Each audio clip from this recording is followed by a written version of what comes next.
tertúlia. Meu boa tarde aí para todos e todas. Hoje é dia 4 de outubro de 2011, terça-feira.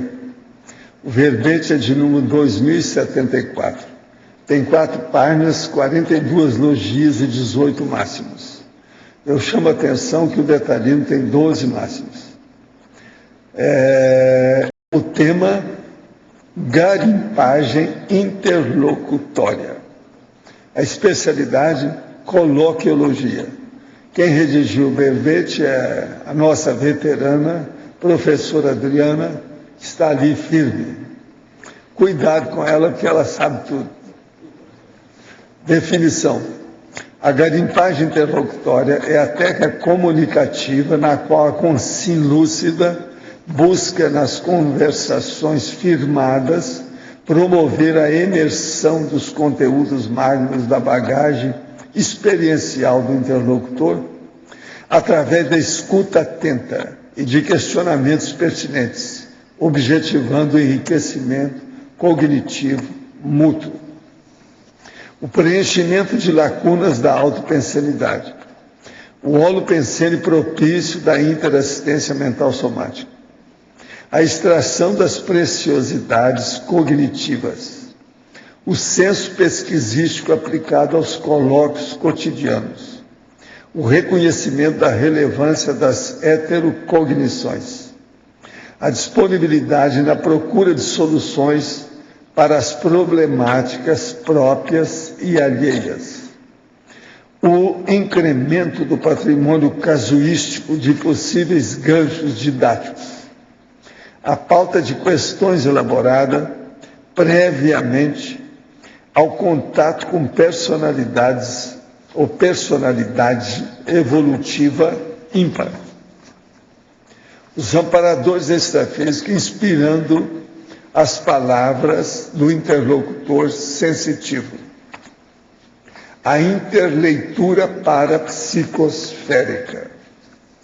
Agora, na argumentologia tem um tópico sobre a incomunicação, que tem 6 posturas conscienciais geradas por aspectos temperamentais ou hábitos anacrônicos, dificultadoras da interaprendizagem ou das interaprendizagens prolíficas na vida diuturna. Na remissiologia de 12 itens, nós destacamos 5. Autoconsciência verbal, coloquialismo, esclarecimento inter pares, interlocução e princípio coloquial. Frase enfática. A garimpagem interlocutória expande o universo de consciências fonte, provedoras de subsídios às pesquisas, GESCONs e intervenções tarísticas, e firma a postura evolutiva sempre aprendente. Você costuma ouvir conhecimento das interlocuções cotidianas? Aplica tais cognições apenas em benefício próprio ou as utiliza em favor de todos? Agora, questionamento. Tem um primo, Pedro Vieira, que é oligofrênico. Ele foi praticamente raptado da casa onde está sendo cuidado. Os parentes procuram por ele e um dos irmãos dele, que o levou da clínica, diz aos demais que não interessa o paradeiro dele. A família tem uma herança há mais de 18 anos que não pode ser assinada, pois ele é oligofrênico. O que devemos fazer? Onde esconderam eles?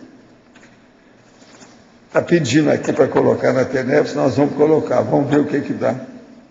Agora, isso aí é processo de dinheiro, né?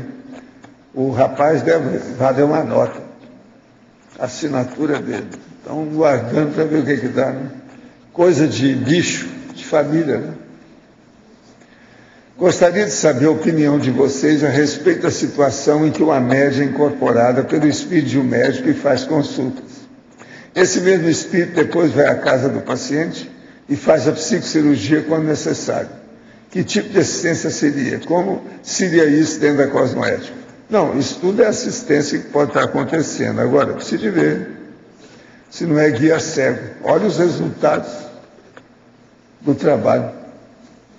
Soube que tempos atrás psicografava livros e chegou a receber mensagens de André Luiz. Você podia vê-lo enquanto escrevia? Tinha ou tem esse dom de ver? Pergunto porque gostaria de saber se os via nitidamente ou apenas sentia presença. Chegou a ver também Emmanuel. Sei que faz tempo que seu trabalho é outro, quero parabenizá-lo pelo que tem feito. Já li algumas coisas e gostei muito. Escuta aqui, eu conheci André Luiz antes de conhecer o Chico Xavier, já recebi a mensagem dele. Agora, o que se passa? Emmanuel, a mesma coisa. Quando eu vim para ressomar, eu deixei o Emmanuel no meu lugar, porque eu que estava tomando conta das coisas do Chico. Esse é fisicamente. Por isso que depois eu voltei lá a pedido da minha mãe, para ver o que podia fazer. E a gente renovou a vida dele, até geograficamente, com trabalho, movimento espírita, no Brasil, no exterior, por todo lado. Agora, o que se passa? Eu nunca tive apenas psicografia. Eu tenho um negócio que eu chamo de pangrafia. Você precisa estudar os livros para você saber o que é isso. Então, é a reunião de vários fenômenos simultaneamente. Com isso, você detecta o processo da parapercussiência, a prospecção extrafísica, de maneira mais nítida e detalhada, pela pangrafia. Agora, André Luiz, eu já saía do corpo, encontrava com ele, conversava, tudo. Agora, a pangrafia, você recebe a psicografia, você vê o que está acontecendo, você faz previdência viajoura, você sai do corpo, você exterioriza energia, você mexe com a ectoplasmia, enfim. Você faz tudo que você pode, conjuntamente. É bom você estudar mais os nossos livros, é bom você ver isso com calma. Tem muito livro aí, é só você pegar de onde você acessou para escrever isso aí. Olha que tem uma série de livros, é bom você entrar mais nisso. E qualquer coisa você vem aqui para debater com a gente. Pode fazer pergunta que nós não cobramos nada com essa resposta. Os pareceres aqui são gratuitos. Primo Pensene, causa primeira do cosmos. A racionalidade para a conscienciologia, o pensamento que o universo pode existir por si mesmo sem uma consciência? Não. Isso é irracional para nós. E como a consciência pode ser indestrutível se caso o primo Pensene for apenas o cosmos sem uma consciência? Besteira. Se o cosmos for a causa primeira e a origem da consciência, tudo é muito incerto, a meu ver. Acho que o mais lógico é que tudo que existe tem uma causa, a consciência. Pergunto como pode uma simples partícula existir por si mesma. Isso aí nós vamos ver. As consciências que são mais avançadas de tudo que a gente vê por aí, elas não se preocupam ainda com isso. Se preocupa, já não sabe como é que é. De modo que quando a gente for serenão e consciência livre, eu vou pensar nisso. Agora, para você. Gostaria que você expandisse o último item da fatologia, o afastamento pela dessoma sendo perda temporária de arquivo. Li recentemente o livro Ponto de Desequilíbrio de Malcolm Gladwell, que explana sobre a memória transacional, que é como se perdesse uma parte da nossa memória com o afastamento de alguém que nos é querido. É o mesmo que você quis passar nesse item da fatologia? Não, é bom que a gente vai esclarecer agora. Porque o conceito que a gente está passando aqui é o da garimpagem interlocutória. O que é isso? A gente aproveitar as interlocuções cotidianas para aurir conhecimentos do que as outras pessoas têm. Então, a gente começa antes um pouquinho, a gente fala do desperdício das companhias evolutivas em conversas vãs, mensurado no pós-distanciamento. Então, o que é isso? Às vezes, depois que a gente distancia, a gente conviveu com a pessoa um tempão, seja no trabalho, às vezes a gente teve um vizinho lá do lado muito tempo, aí de repente a gente descobre, quando o vizinho dessoma, a gente descobre que o cara era um hiper especialista, de repente do tema que você até gosta de pesquisar, e estava ali do seu lado e você não percebeu. Então, isso a gente quer colocar isso, que é o afastamento pela dessoma sendo uma perda temporária de arquivo. Por que é perda temporária? Porque aquela pessoa, aquele conhecimento dela, se ela não escreveu nada, aquele conhecimento dela vivo que está ali, pelo menos para nós, vai ter um distanciamento, vai ser difícil de acessar. A gente pode ter projeção? Óbvio que pode ter algum contato, mas é muito mais difícil de quando ela está ali do nosso lado, pele a pele, a gente pode chegar e fazer uma interlocução verbal com ela. Então, isso que a gente queria colocar, nessa sequência de perdas do que é o desperdício, se a gente não procurar estar atento a aproveitar essas interlocuções do dia a dia? Em Fatuística, página 45, Parafatologia, a abordagem energética. No livro The Meaning of Meaning, de Oden e Richards, é mencionado que a divisão das funções da linguagem em dois grupos, o simbólico e o emotivo.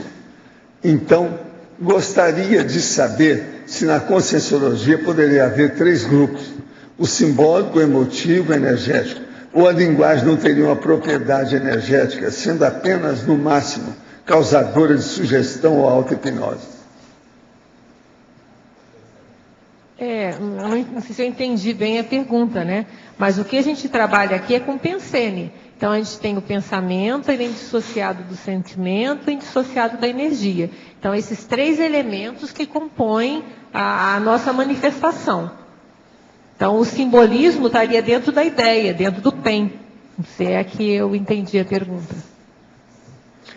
Devido ao fato de não ter um bom domínio do português, algumas perguntas que faço nas tertúlias têm seu foco alterado pela correção da frase ou pela interpretação das mesmas. Dessa forma, além de eu ter que estudar português, o que a verbetógrafa recomenda para eu melhorar o modo de apresentação das perguntas? Você verificar, a barreira da língua é um fato. Então, realmente, você aprender mais português vai facilitar você se expressar de uma forma mais clara.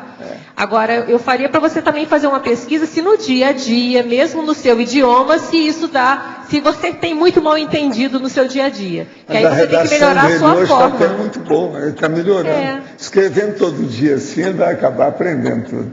Exatamente, acaba aprendendo português. Todo dia, né? Às vezes ele manda 3 perguntas num dia só. E busca ser o mais claro possível na hora que você esquecer. Hoje só tinha 1, 2, 3, 4, só 5 correções, para ficar bonitinho. Mas está perfeito, o português está indo bem, a gente entende o que ele escreve, está melhorando. Né? Quem é que está com o microfone? É você aí? Cuidado com a barba dele. Então, na página 45, o primeiro sinergismo. Sinergismo, garimpagem, interlocutória, doação ideativa. Você falou isso na questionologia também. Você podia aprofundar perfeito. Isso? É para diferenciar bem a questão da garimpagem, né? Que essa garimpagem, a gente coloca bem na definição, que é para um enriquecimento mútuo. Então, a gente coloca também o diálogo ganha-ganha, a gente faz uma correlação com a questão da negociação ganha-ganha, né? É aquele diálogo que é dos dois lados, quer dizer, você enriquece e é enriquecido. E aqui a gente fala que é um sinergismo, que se você usa a técnica da garimpagem interlocutória, quer dizer, você vai buscar ter mais informações no dia a dia, através da interlocução, e você doa essas ideias, quer dizer, você, ou através de uma publicação, ou até de alguma forma, até passa para frente, isso vai te fazer, vai ser sinérgico, você acaba tendo mais amparo, e esse amparo vai te ajudar você a encontrar mais pessoas, essas pessoas vão surgindo na sua vida. Então, isso seria um processo sinérgico, ajudaria uma coisa na outra. Então, se você faz a garimpagem só para você, acaba travando. Aqui não. E até, por exemplo, na hora que a gente faz aqui um verbete, ou faz um livro, ou faz um artigo, a gente está se posicionando sobre determinado tema. Isso também vai atrair as pessoas que conhecem esse tema a vir conversar com você. Então, elas vão poder, às vezes, quando vem uma ideia de um livro, vem ideia de, teve aquela reportagem tal, ou até para conversar mesmo, às vezes na conversa, vai enriquecendo a sua pesquisa. Então, essa doação também, ela é de mão dupla, né? Então, ela enriquece também a garimpagem. Então, por isso que é sinergismo. Essas duas posturas, elas acabam sendo sinérgicas.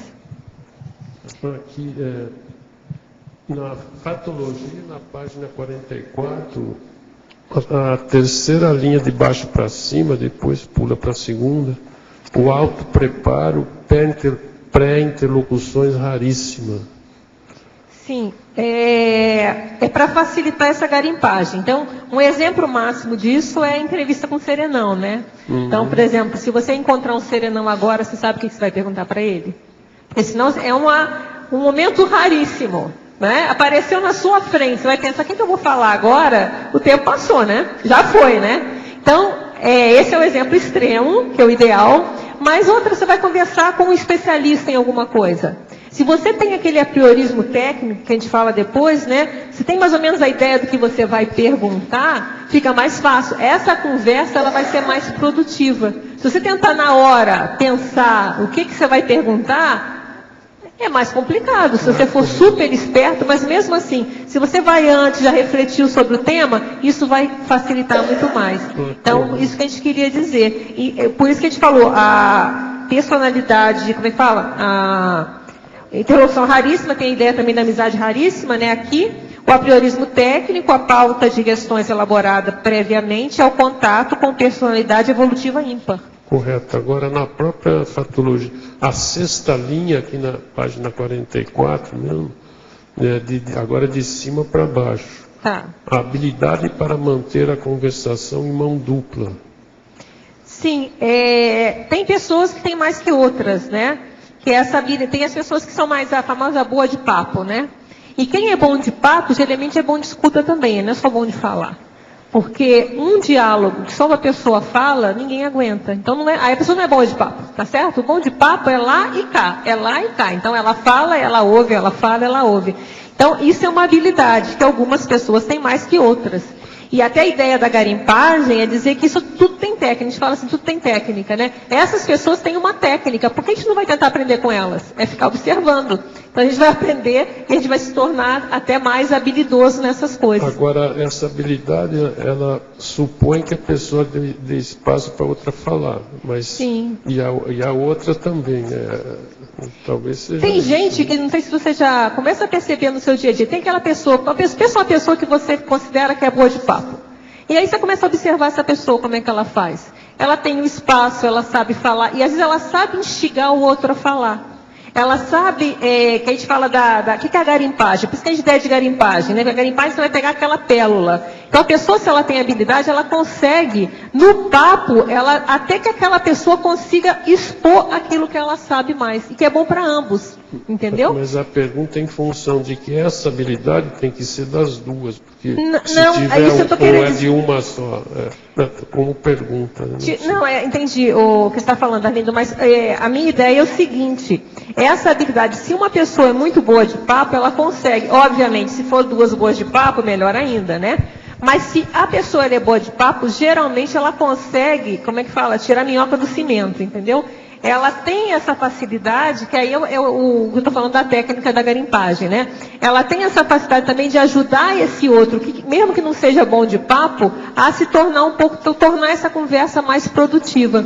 Então, aqui eu estou falando de um lado só, que é porque a garimpagem é de um lado só. Você vai garimpar e vai ajudar aquele outro a se expor melhor. Entendeu o que eu estou querendo dizer, Arlindo? É mais uma interlocução assistencial também, lógico. Aí você está dando espaço para o outro e você administra.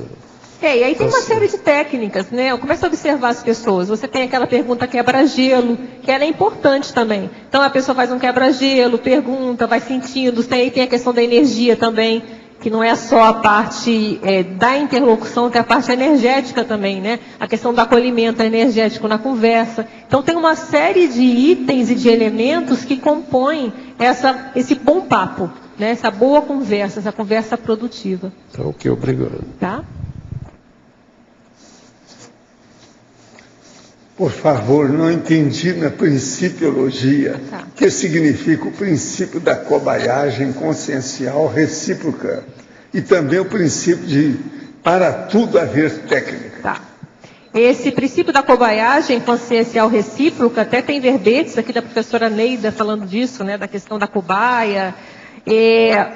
O que a gente fala aqui na conscienciologia é que nós somos cobaias um dos outros, né? Então, a nossa experiência, ela serve de elemento de aprendizagem para os outros, tanto os nossos acertos quanto os nossos erros. Então, somos todos cobaias. E aqui na Cognópolis isso ajuda muito, porque nós estamos aqui convivendo diariamente.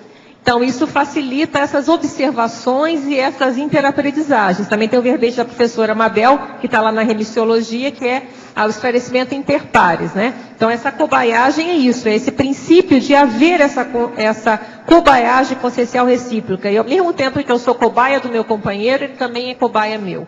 E assim vai.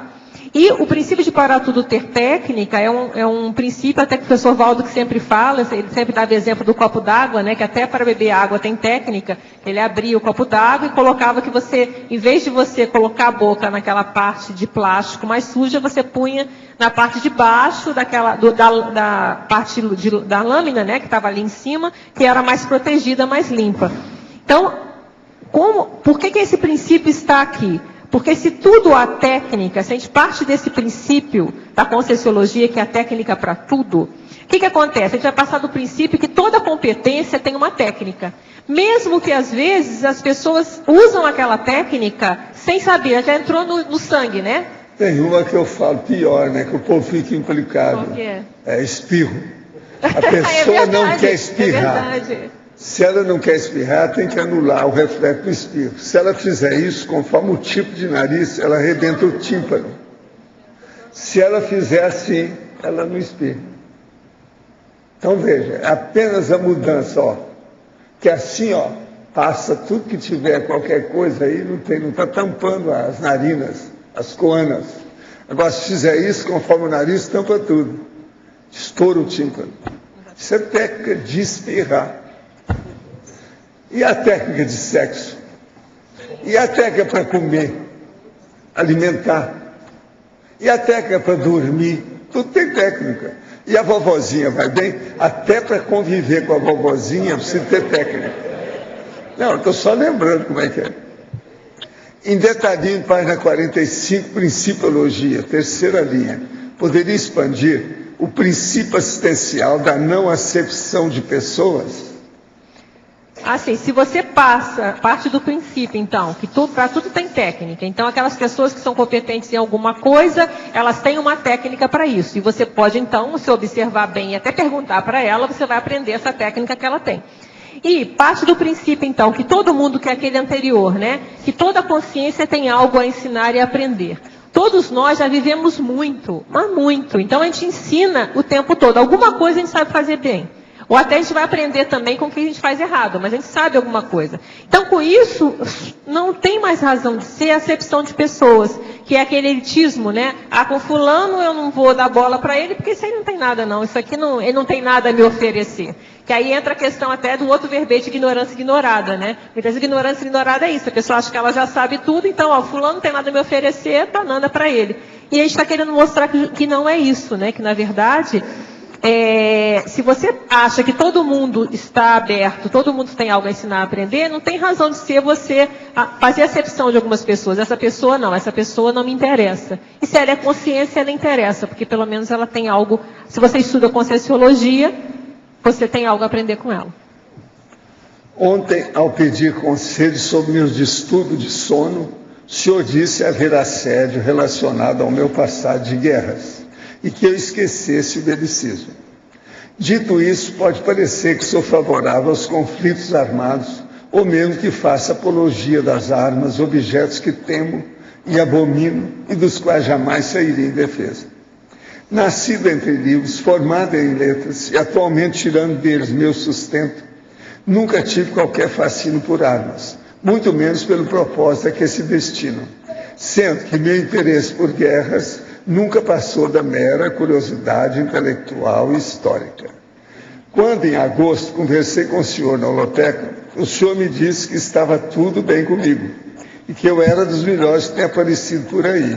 Você continua sendo. Como entender posições tão contrastantes? Não tem nada. Olha, você perdoa o meu humor, mas, seguindo o seu amigo Jack o Estripador, vamos por partes. Tá certo? Então vamos entender isso. Você está tendo processos oníricos de assédio que dizem respeito a belicismo. Você pode ser ótimo, mas está passando por isso. Vamos entender bem. Agora você pergunta, como entender posições tão contrastantes? De qualquer modo, e apesar desse comentário ter me deixado feliz, não posso deixar de pensar que eu sou dos melhores que tem aparecido. A coisa deve estar realmente muito feia, Olha, é muito pior que você pensa. Nós estamos vivendo agora entre com os réus. A situação é precária. O que tem aí, se eu fosse contar o tanto de coisa, ó, eu ganho do Datena, em matéria de tragédia. Se eu fosse contar tudo que aparece para mim, em matéria de OFIEX, TENEPS, etc. Tal. É que a gente não entra nisso. De modo que você é o seguinte, deixa eu te explicar. Existe aí um outro complemento, ou suplemento, ou a cereja do bolo. Quando a pessoa começa a mexer nos fundos da arca, lá embaixo, isso mostra que ela já recuperou tudo que está mais ou menos do meio para a tona da arca. Isso mostra que ele está bem, está começando a mexer nas coisas do passado. Ó. Agora, então eu digo para você, você foi da garrucha quando? Pode ter sido há 5 vidas, 10 vidas, ninguém sabe, mas ainda tem a boca torta, uma pedra no sapato, alguma coisa nesse sentido, um espinho no dedão do pé, um calo na mão, alguma coisa está havendo por aí. Vê se você me entende. Então, é como eu disse, seguindo o seu amigo Jack o Estripador, vamos por parte. Essa é que é terrível, né? Entendeu? A gente tem que entender os processos do tempo. Vê se você entende isso. Agora, você realmente é fora de série, eu sei. Mas agora, eu não vou deixar, não vou te tapear. Eu tenho que falar aquilo que é real. Esse negócio de você não dormir não está correto. Professor. Ele é todo equilibrado, eu vi o homem. Professor. Ele não pode ter isso. Podia dar um desafio para ele, né? Descobre por que você gosta disso, então. Ele está precisando de mexer no busilis, no nó górdio, aonde ele precisa mais. É o olho do furacão que está mexendo nele. Tem alguma coisa. Agora, sabe lá se ele não está começando a revolver esse negócio todo de 2 milênios? Nunca se sabe. Nunca se sabe. 15 séculos aí para trás? Como é que é? Ninguém sabe. Verdade. Agora, para você, da fatologia, página 44, terceira linha de baixo para cima. O autopreparo pré-interlocuções raríssimas. Poderia falar mais sobre esse autopreparo, por favor? Seria, por exemplo, entrevista com o evoluciólogo? Isso mesmo, já tinha falado antes, é isso mesmo, você entendeu direitinho. É isso mesmo. É isso mesmo. É você se preparar antes, já fazer uma questão, o que você vai perguntar, até para encontrar um serenão, ou seja quem for. Uma pessoa, um especialista. Está falando até por favor. Aí, o negócio está bom. A situação está muito viva. Poderia falar mais em tecnologia sobre as técnicas diplomáticas e paradiplomáticas? Olha, as técnicas diplomáticas, até se você pegar lá no polinômio, lá no último... Isso é da Austrália, Ana Paula Lage. Oi, Ana Paula.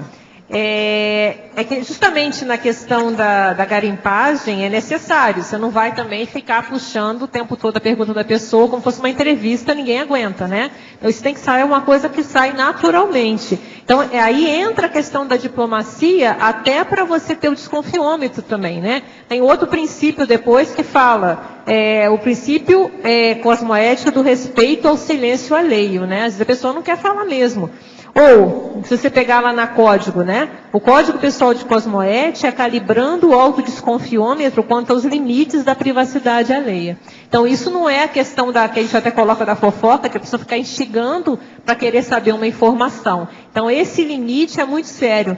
E até aquele outro verbete que a gente fez, que é o faces histriônicas, ele ajuda bastante nisso. O que é o faces histriônica? É o diagnóstico, né? Que ele não é um diagnóstico só da expressão facial. O que a gente passa lá a tese, né, é que na hora que a gente fala, a pessoa está com a cara emburrada, está com a cara de que poucos amigos, ou está com uma cara de alegre, viu passarinho verde, esse diagnóstico que nós fazemos é um diagnóstico que ele vai além só da expressão facial, mas era também uma leitura da psicosfera da pessoa, mesmo que a gente não se dê conta disso.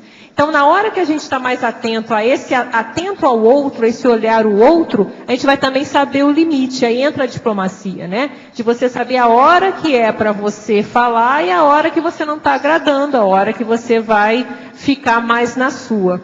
Então, essa face adianta muito. E até para terminar, a questão tem um polinômio aqui que eu acho que também dá uma resumida da questão da diplomacia, né? Que é o polinômio sinérgico, pessoa certa, local adequado, companhia correta, momento oportuno, ação precisa, informação providencial.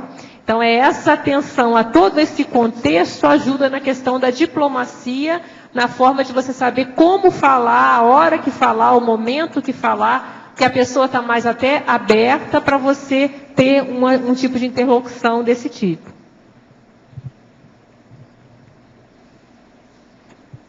Alguém está com o microfone? Eu aqui. Fala, Grace. Me tira uma dúvida sobre a ignorância ignorada. Pode falar. Olha só, se uma pessoa, ela tem potencial, ela é senha para um monte de coisa, tá? Mas ela não tem noção disso. Isso é considerado também ignorância ignorada? Não, até certo ponto, né? Porque o contexto que a gente quis falar da ignorância ignorada é Era quando a pessoa se contrário. fecha. Sim. Até que ponto? Se ela está fechada até haver os trafores dela, não deixa de ser. Porque aí você vê o outro lado, que é o lado mais, que não seria, tudo é nosográfico, né? Mas pelo menos não está só vendo os defeitos ou o que ela não sabe, ela também não está nem querendo ver o que ela sabe. Exatamente. Mas se não tem noção, aí que fuga é essa? Porque a gente sabe o que a gente sabe, né?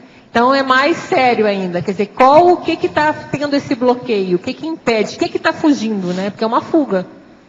Está fugindo de quê? Por que eu te perguntei isso? Porque aí então a ignorância ignorada a gente também podia botar nessa reprimida, porque muitas vezes ela está reprimida. Não, mas eu coloquei.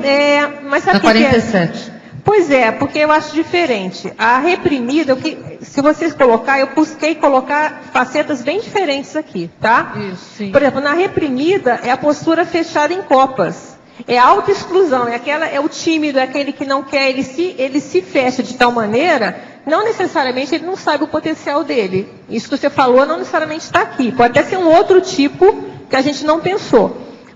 Reprimida é muita pessoa, ela se exclui, seja por traumas do passado, seja o que for, ela nem pergunta. Ela quer perguntar, mas a pergunta é silenciada.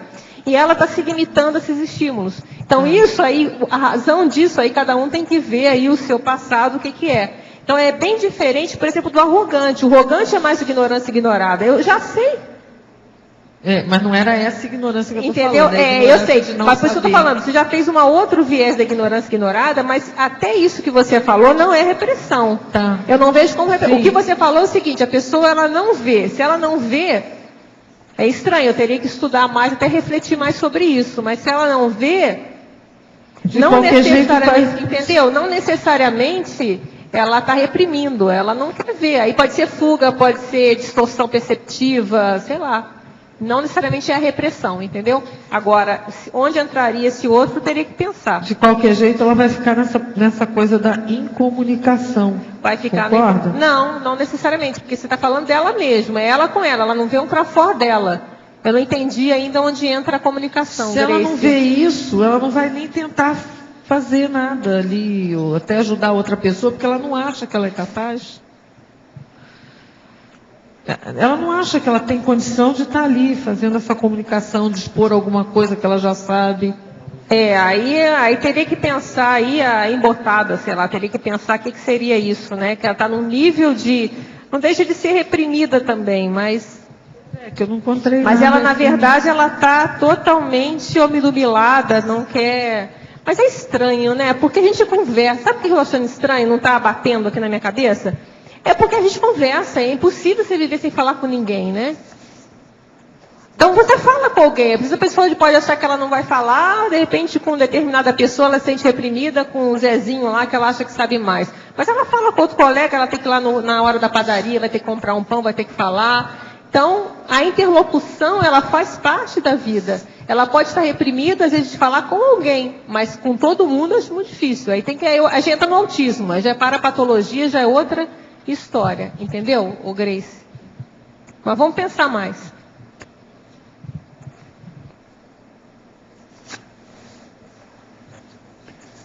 no item terceiro, detalhismo, é possível, o item que ele está falando é a divisão do verbete detalhismo.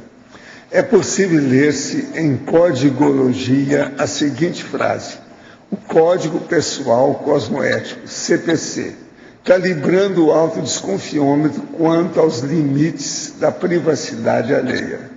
Apesar de uma tendência a concordar com essa ideia, parece-me que muito frequentemente os trafalhos são mantidos dentro dos limites da privacidade de cada consciência. Ou seja, comumente não se está disposto a falar abertamente sobre eles, justamente por serem assuntos que trazem desconforto, vergonha e outros sentimentos desagradáveis. Dado isso, para que haja uma possível assistência através desse conhecimento, não é preciso justamente avançar o mínimo dentro dos limites pessoais do outro, ainda que com cuidado, como forma de movimentar algo que a própria consciência preferiria manter em silêncio? Olha, Sim. aqui é com 5 cobaia. Isso. E aí você tem que pensar, mas olha só, eu não estou dizendo, quando eu falo o Código Pessoal de Cosmoética, ele vai calibrar o autodesconfiômetro quanto ao limite. Então você tem que saber até onde vai. Aí entra o limite do estupro evolutivo, o contexto que você está ali numa função, você é um terapeuta, você sabe fazer isso? Ou você vai ficar só cutucando ali a pessoa por cutucar? Você sabe cutucar e sabe depois levantar ela de novo? Existe técnica para isso, existe a consciência terapia, existem pessoas treinadas para fazer isso. Então, quando a gente fala que está calibrando, é justamente calibrando qual o limite. Sempre pode ter um limite que a gente sabe que tem sempre do estupro evolutivo. É o limite daquela pessoa. Agora, o que vai calibrar? Até onde eu vou? Até onde eu avanço no limite? Até onde eu respeito ou eu recuo? É o Código Pessoal de Cosmoética. Então, é isso que eu estou querendo dizer. Eu concordo com você que há momentos, há contextos que às vezes você vai entrar, mas aí tem que saber o que está fazendo. Aí tem que ser, você está ali, você está com amparo, o ambiente permite, é um professor naquele local, a pessoa está ali disposta a isso, ou você está de enxerido cutucando a pessoa. Então, é a cosmoética que vai dizer a hora que você vai fazer isso ou não. Sobre a seleção natural de Charles Darwin, o que realmente desencadeia a mutação física para se adaptar ao ambiente? Será a energia consciencial do holopensene de necessidade de mutação do ser vivo que interage e afeta o organismo, criando as mutações necessárias de adaptação ao meio? Essa pergunta a biologia ainda não sabe responder, porque não estuda a multidimensionalidade. Você quer falar alguma coisa sobre isso? Não entendi muito bem, você pode falar de novo? Não, o processo é o seguinte, ele quer saber sobre a seleção natural. Então, aí, precisa de dizer que o processo tem as consciências avançadas, tipo consciência livre, que orientam isso tudo, que tem outros que são especialistas naquilo, e que o problema vem. E há o problema do tactismo, do automatismo natural, da empatia, da afinidade, e, vamos dizer, aquele impulso natural que as consciências têm para a evolução, né? Professora Adriana, na Fatologia, página 44, antepenúltima linha. A relevância das perguntas correntes na obtenção do conhecimento almejado, igual essa, né? É verdade. Tem até uma propaganda que fala uma frase, né, que o que move o mundo não são as respostas, são as perguntas. Então, é interessante saber perguntar. Se você quer obter determinadas respostas, é importante saber formular a pergunta, que aí entra no processo da garimpagem, é saber perguntar. Então, isso existe livros, vários livros falando sobre isso, a arte de perguntar, saber perguntar, e é a base da pesquisa. A ciência é isso, né? A ciência é saber formular perguntas, que é isso que vai motivar as pesquisas para você obter as respostas. Então, o que move realmente o mundo são as perguntas. E é interessante saber fazer essas perguntas. É isso que a gente quis colocar aqui.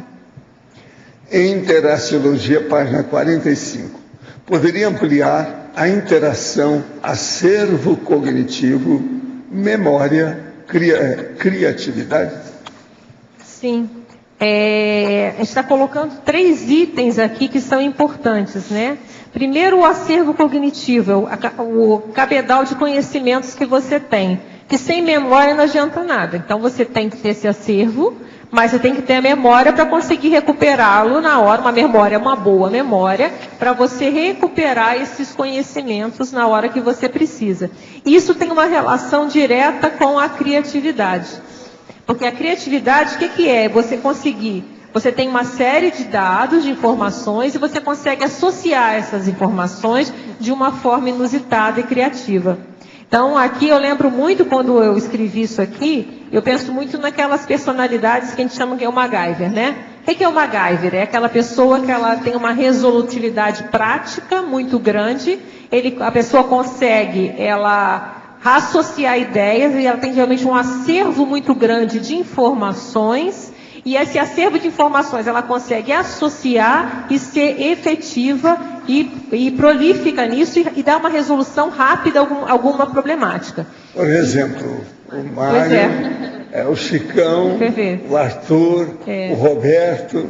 E uma das coisas que eu vejo, que já que falamos aqui, eu não ia falar o nome, mas já que falaram, né?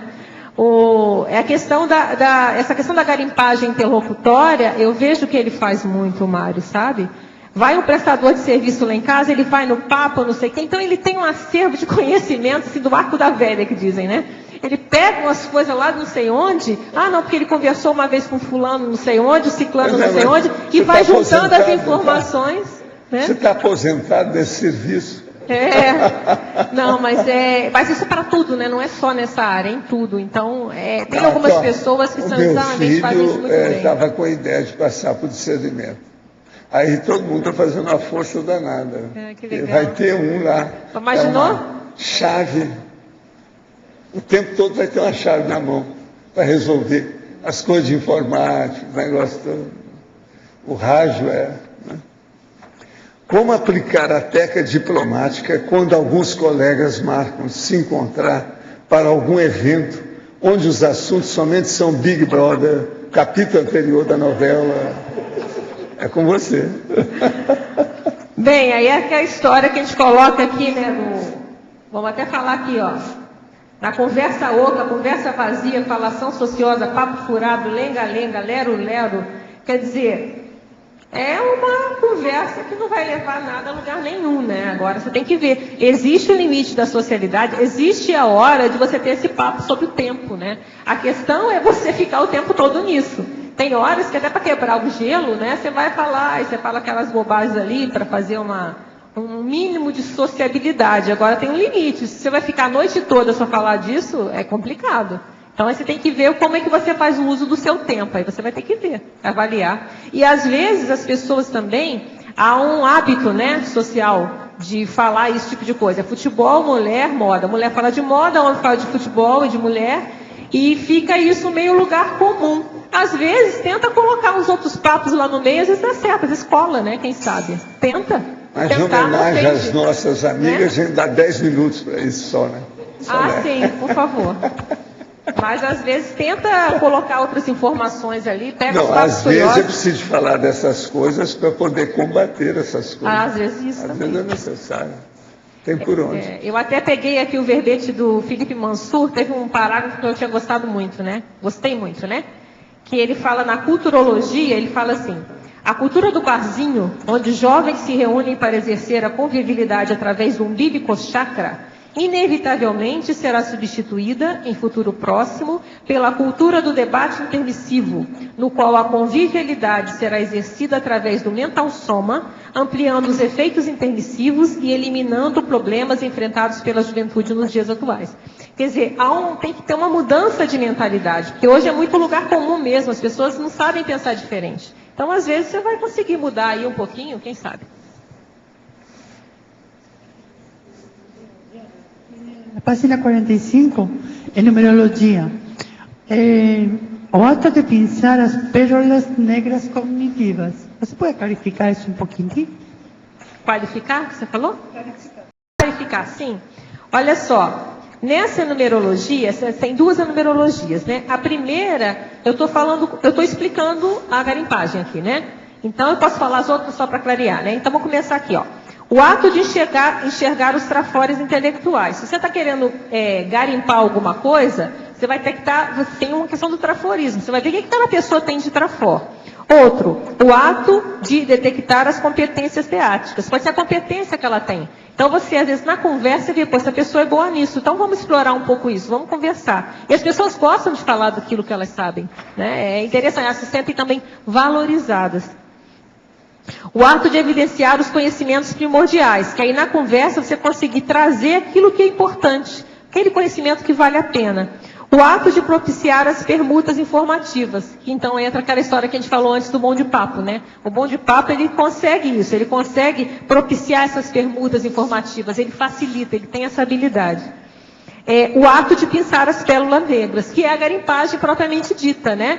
É a hora de eu conseguir, no papo, eu saber o que é relevante, o que daquela informação é uma pérola negra. Até a professora Cristiane falou ontem da pérola negra, né? Que é aquela informação inusitada, aquela informação diferente, aquela informação inusual, aquela coisa que é surpreendente, aquela que vai ajudar muito, às vezes, na sua pesquisa.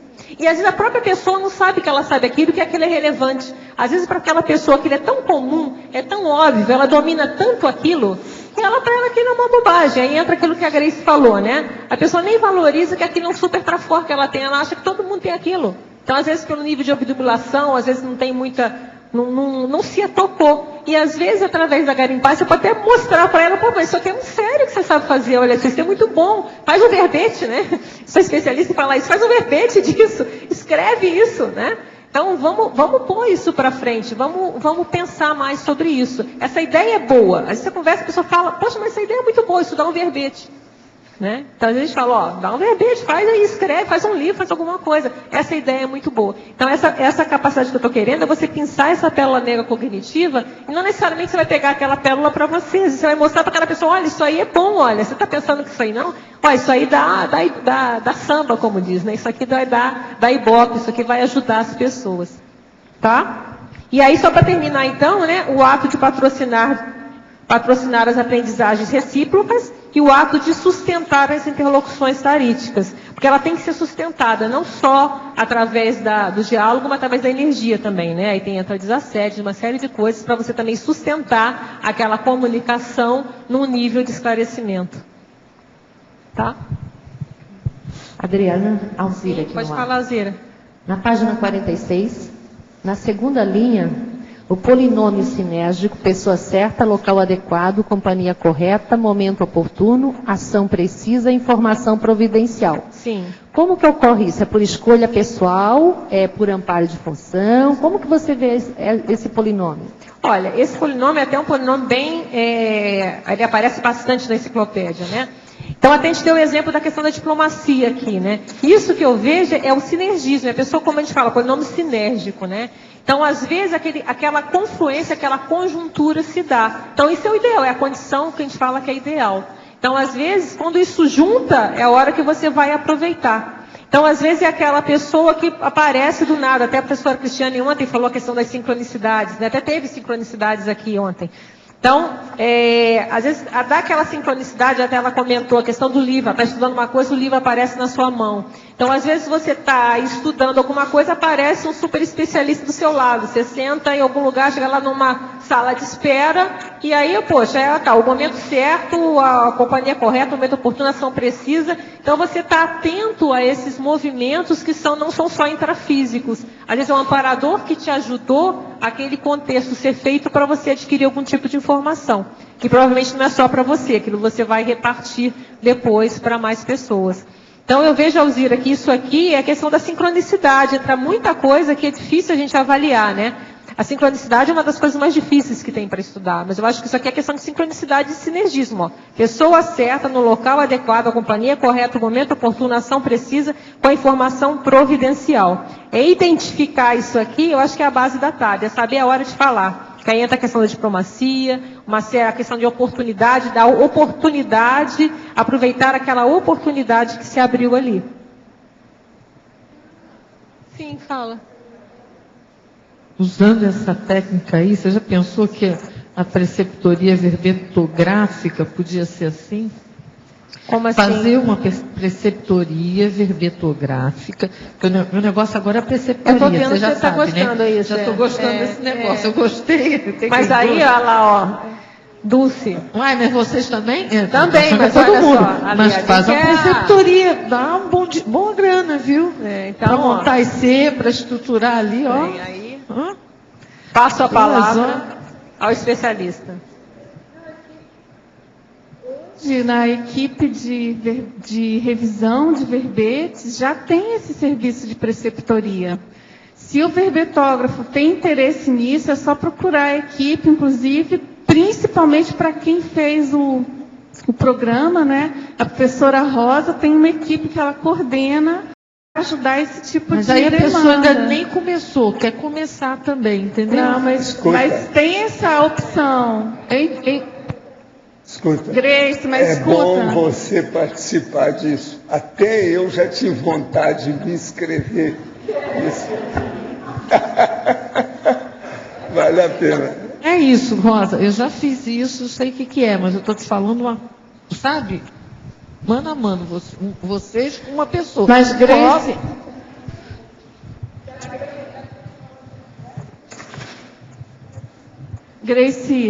Grace, olha só, a gente tem N tipos de atendimento. Não significa que está dentro do ideal, não. Mas o que eu quero te dizer é que hoje, se a pessoa quer fazer um verbete, está começando do zero, e ela não tem disponibilidade, ou não tem interesse, não quer participar, ou não pode, enfim, do programa Verbetografia, a gente tenta dar um ajuste, um empurrão. Agora, a gente sabe também que tem um limite, entendeu? Tem um perfil eu assino embaixo. Que é melhor a pessoa, realmente a gente encaminha para o programa, entendeu? Agora, esse tipo de ombro a ombro, mão a mão, enfim, aí é a tal da liderança situacional. Em função do perfil do candidato a verbetógrafo, a gente dá um tipo de assessoria ou preceptoria, entendeu? Agora, depois, se você quiser aprofundar, não sei se você tem alguma ideia que eu não falei, ou que você queira colocar, para a gente aumentar aí até para ajudar a IC mesmo, para ela fazer, e já ter um horário, ter uma forma, um formato, porque hoje entendeu? tem um horário, por exemplo, disponibilizado, entendeu? Rosa, fala aí. Então está faltando vocês anunciarem. É que a professora Cristina, que é quem está coordenando esse projeto, né, de preceptoria, é a professora Cristina Bassanese. Só que, assim, filosoficamente, a gente tem o programa Verbetografia, porque vai no atacadismo, tá certo? E para aqueles neoverbetógrafos que já entregaram o verbete para a equipe de revisão, já com a pesquisa feita, com o verbete já encaminhado, e para aqueles que já fizeram o programa Verbetografia, aí sim a gente tem a preceptoria. A gente não tem, por enquanto, filosoficamente, a intenção de predispor a preceptoria para quem está começando, sabe? Tem que pelo menos ler e se interessar por fazer o programa, para fazer o verbete, entendeu? Não tem nem braço. Mas não é questão de ter braço. Não é questão. Para mim, pelo menos, é uma questão filosófica. Quando eu trabalhava lá no Holociclo, eu ficava sábado e domingo de manhã à disposição das pessoas para explicar. Eu já expliquei muito, sabe? Estava assim, com predisposição, e eu vi que funcionava, ou quando a pessoa morava distante, que não teria esse contato direto aqui, que a gente dava uma visão geral, ou então... Conclusão, Grace. O povo está afiadíssimo em matéria de detalhe, aguenta firme aí. Pode ser que depois a gente até mude de opinião, mas por enquanto a gente está optando pelo são vários anos nós estamos trabalhando. Nós estamos com 9 anos de tertúlias. Alguma coisa tem que ter acontecido. Para fazer um curso de medicina é mais ou menos isso. Então, o povo está muito técnico. O negócio é o detalhismo. Todo mundo entrou mais no detalhismo. Por que é que eu falo praticamente em detalhismo aqui todo dia? Hoje já foi falar 2 vezes aqui. É possível haver retrocognições mútuas entre 2 pessoas por meio de um colóquio? Caberia incluir tal ideia em fatologia? Isso tudo é possível. Mas se você for olhar, é muita coisa possível que vai pôr isso aí. Tem que pensar. O universo é amplo. Solicito uma orientação, pois tenho um problema familiar com minha mãe, uma senhora de 81 anos. Depois que meu pai dessomou, ela foi morar 400 quilômetros distante das filhas. Acontece que nesses 7 anos, ela já sofreu várias cirurgias e elimina um problema de saúde, inicia-se outro. Atualmente ela está com problemas de aderência no intestino e de verticulite.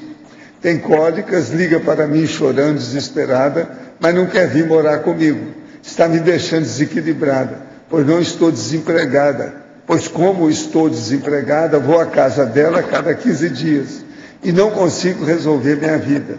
Estou inserida na Conscienciologia há alguns anos, mas não vivendo plenamente. Realizei algum curso na HC, na OIC, estou esperando para fazer um ECP1 e assisto a tertúlias e sou voluntário na OIC em São Paulo, mensalmente. Segue o endereço dela para a TENEPS. Tá bom, vamos trabalhar com isso aqui.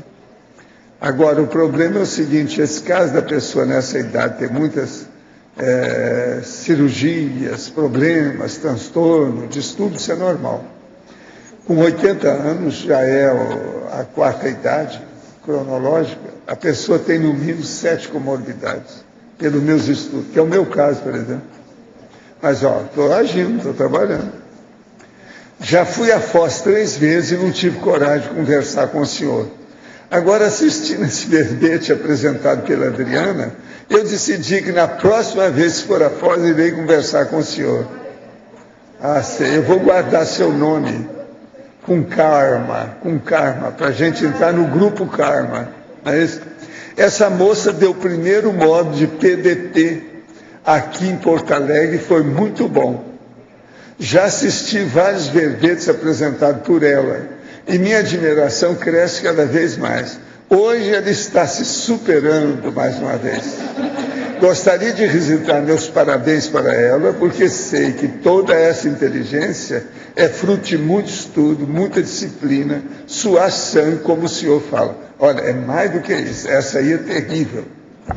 Eu conheço que são muitos anos que ela trabalha praticamente todo dia comigo. Mesmo quando ela viaja, ela trabalha comigo. Isso aí é terrível. Ela é escrava de Jó, que joga o caxangá. Ela é isso. Ela é terrível. Fiquei com a pulga atrás da orelha com a pergunta sobre belicismo. Eu acho que também tenho raiz no belicismo. Gosto muito da Rússia e da Alemanha. Isto é, muita curiosidade com o sistema nazista e comunista. Eu hoje, em particular, tenho uma repulsa imensa com o comunismo, a ponto de ter raiva e ficar desassossegado quando estudo sobre isso. É recomendável remexer esses ranços bélicos. Você deve remexer para ficar livre disso, né? Para combater o processo, mas está na cara. Agora, eu só te pergunto, você acha que no século XX, quer dizer, o século passado, você foi soldado alguma vez aí, em alguma vida, alguma coisa, em algum lugar, nas Orópicas? Pode ser que seja o processo europeu. É bem possível. Fica de olho, mas é por aí. Gente, quem é a próxima que vai falar com essa moça que sua sangue?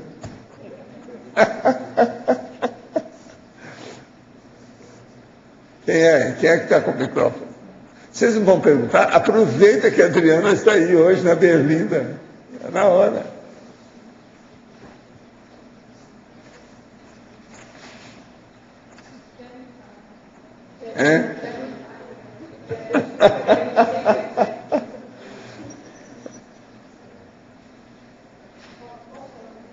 Pergunta.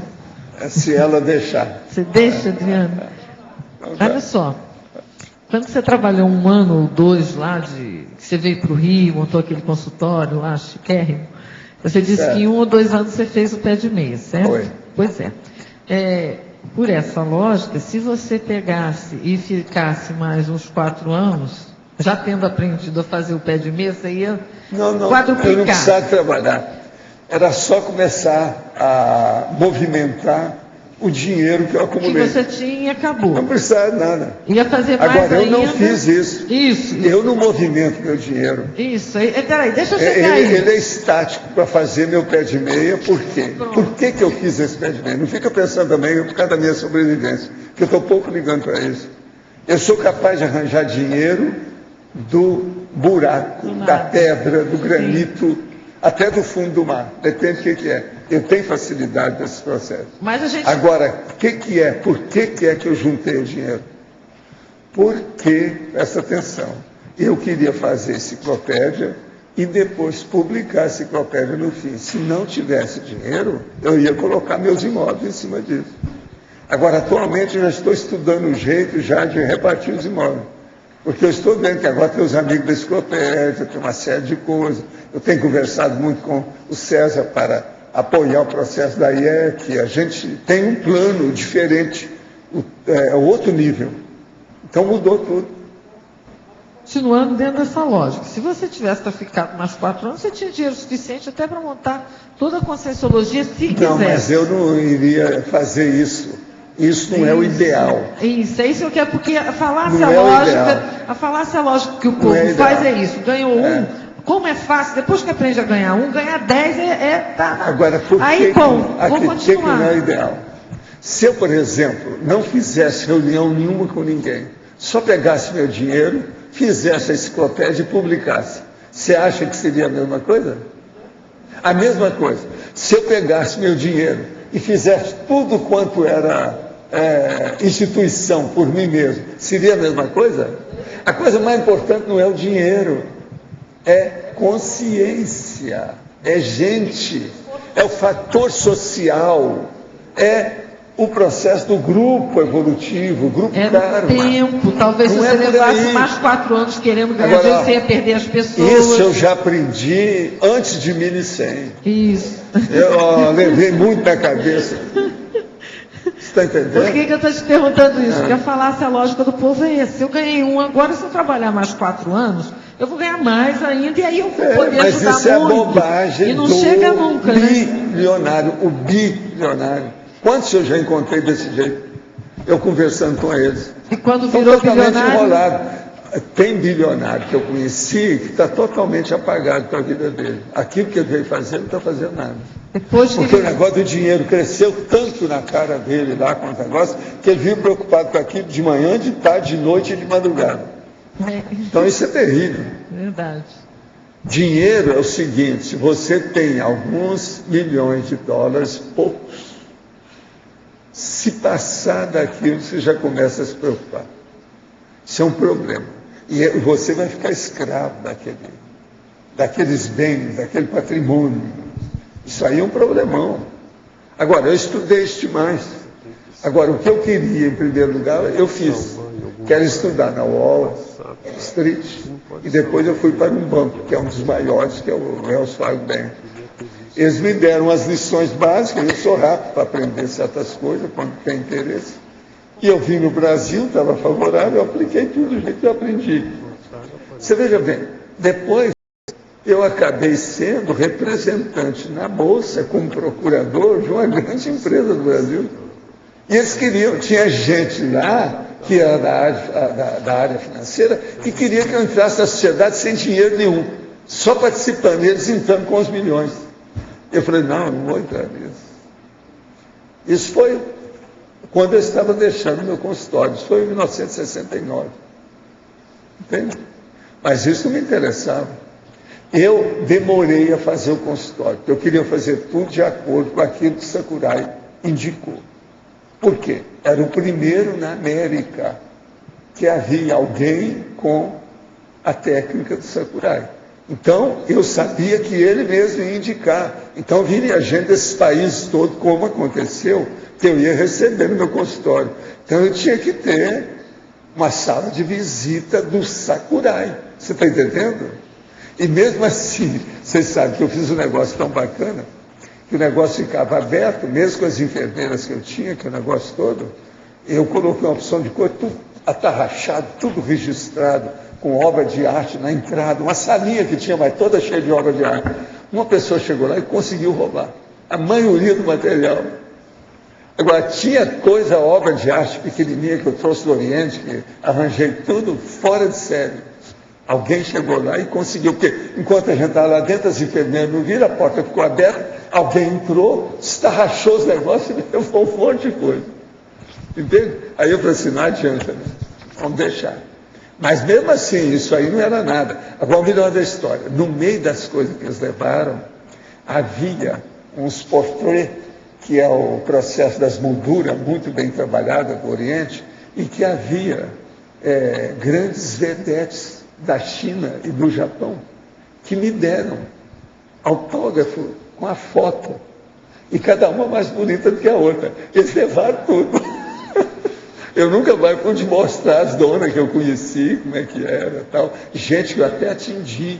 Inclusive tinha gente do Takarazuka, que sumiu. Takarazuka é o teatro das mulheres, só tem mulher, que faz papel de homem e de mulher. Né?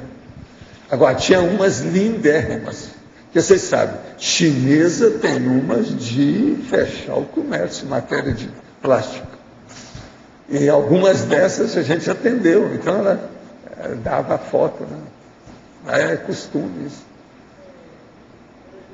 Mas se a pessoa tem essa origem judia, você sabe que eu consegui parar essa mesma coisa antes. Você conseguiu, pois consegui. E mesmo tendo parado, para mim é difícil hoje não, mas agora outra coisa, você recebeu muitas inspirações do jeito que eu recebo. Sim. O caso dos 700. Isso, pois é, foi ali que eu acho que eu consegui dar uma virada ali e parar. Foi um ponto de clivagem, o ponto de viragem sua. Mas, foi aonde você mudou. É o seu ponto. Meu ponto, eu tenho noção disso. Mas mesmo tendo dado essa virada, quer dizer, eu ainda não consigo sair. Eu não fui pra muito. Aí, minha filha, é o processo da Torá. É difícil. Aqui. Verdade. É o processo da Torá. Por que eu estou te perguntando isso? Porque tem muitos judeus aqui, isso acontece a mesma coisa com o nosso pessoal, né? Eu fico vendo que eles devem passar o mesmo que eu passo. Agora, por difícil. exemplo, eu falo de judeu, essa coisa toda, mas aquilo que o meu avô me falou quando eu era rapazinho e que fui trabalhar com ele dizendo o meu processo em matéria de economia, eu devo isso aos judeus, porque foi com eles que eu aprendi, lá dentro. Entende? Por isso que eu tenho essa facilidade do processo de economia, a visão da coisa. Isso aí, quando você tem isso, é terrível você conseguir parar, mas agora segurar. Isso ficou tudo pequenininho, porque cada vez vem uma a cenoura. hora que você começar a estudar o extermínio do cifrão, tudo vai melhorar, porque a moeda vai acabar um dia. Pensa nisso, começa a estudar isso. Não, eu sei disso, mas como é difícil. Não, mas o problema não é saber. Procura pensionizar, refletir, estudando o processo. O jeito de extinguir o cifrão. O que vai acontecer no Estado Mundial? Isso vai te dar ideia. Também se cair a moeda, o judaísmo cai junto. Pois é, o que eu falei, cai, por isso que é que vai ser difícil. Agora primeiro tem que cair mais o belicismo. O belicismo vai estar muito aceso na Terra. Professor. Enquanto tiver tanto belicismo, vai ser difícil chegar no Estado Mundial e na queda do cifrão. Professor, o senhor, quando diz terminar a moeda não, modificar, vai ser tudo na base do escambo? É isso? É isso que o senhor está... A troca fraterna? O problema é esse. No Estado Mundial? Escute. O problema é esse. Vamos pensar diferente aí, Otan. O que é que nós somos aqui? Voluntariado. Esse voluntariado, o que acontece? Alguém ganha alguma coisa com a Conscienciologia aqui? Eu não vejo que ganha nada. Não, financeiramente... A não ser os funcionários que as ICs pagam e empregam. Mas ninguém ganha dinheiro com nada, só doam. Nós não precisamos, então, na verdade, disso. Com o passar do tempo, a mão de obra, o trabalho pessoal, a mais-valia da própria consciência supera a mais-valia do cifrão. É isso que a gente tem que pensar com o tempo. Agora, é lógico que o povo tudo, os mãos de vaca da vida, os usurários, os agiotas, isso tudo. A gente está vendo... A lavagem de dinheiro, os paraísos fiscais, isso tudo aí é um problemão ainda. E essa situação agora do mundo, né? As pessoas ganharam dinheiro o tempo todo, tem que haver Estados uma Unidos... série de crises de crescimento, e isso vai de derrubar... nações. Vai derrubar todo mundo, vai essa pegar... crise de crescimento, vocês podem esperar que ela essa vai haver. agora, essa Vem agora. Vem um pouco, alguma coisa tem que haver. Isso não pode continuar do jeito que está aí. Os americanos, por exemplo, é tudo errado. O processo do capitalismo selvagem deles, todo mundo sabe disso. E agora eles são únicos, né? É o único país que... Antes tinha... Não é único, não, porque a China está tentando ver se entra nessa. A Rússia vai... Existe o processo europeu. Você não viu aqui que um dia desse estava o homem falando aí que dentro de 10 anos vai ter uma guerra na Europa de novo? Eles estão achando isso. Tem gente que está pensando isso, loucura. O problema é acabar com tudo isso. Agora, o processo é o seguinte, a hora que tiver instituições cada vez maiores, o problema da mão de obra supera tudo. O cifrão vai perder a razão de ser.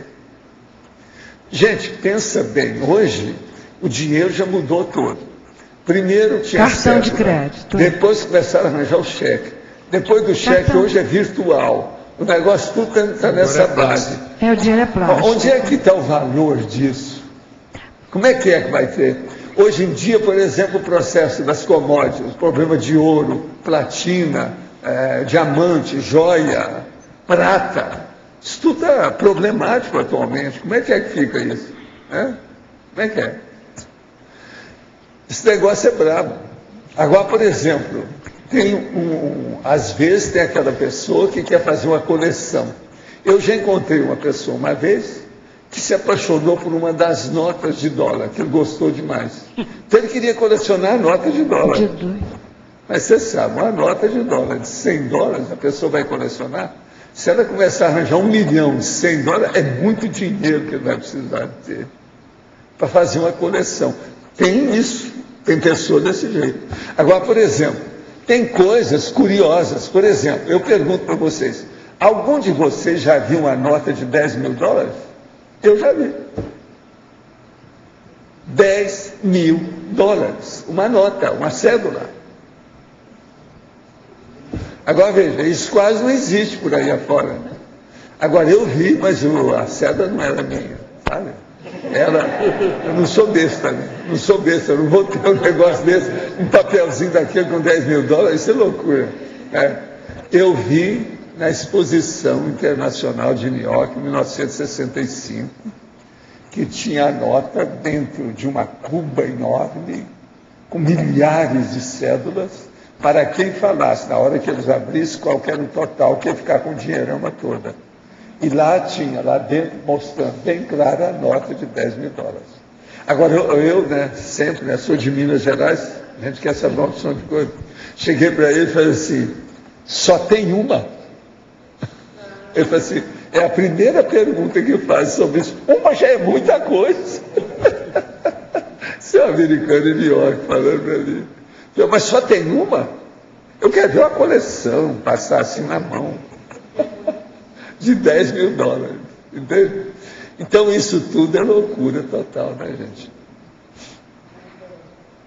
Mas você concorda? Se eu tivesse levado mais uns 4 anos para fazer aquilo, poderia ter doado muito mais.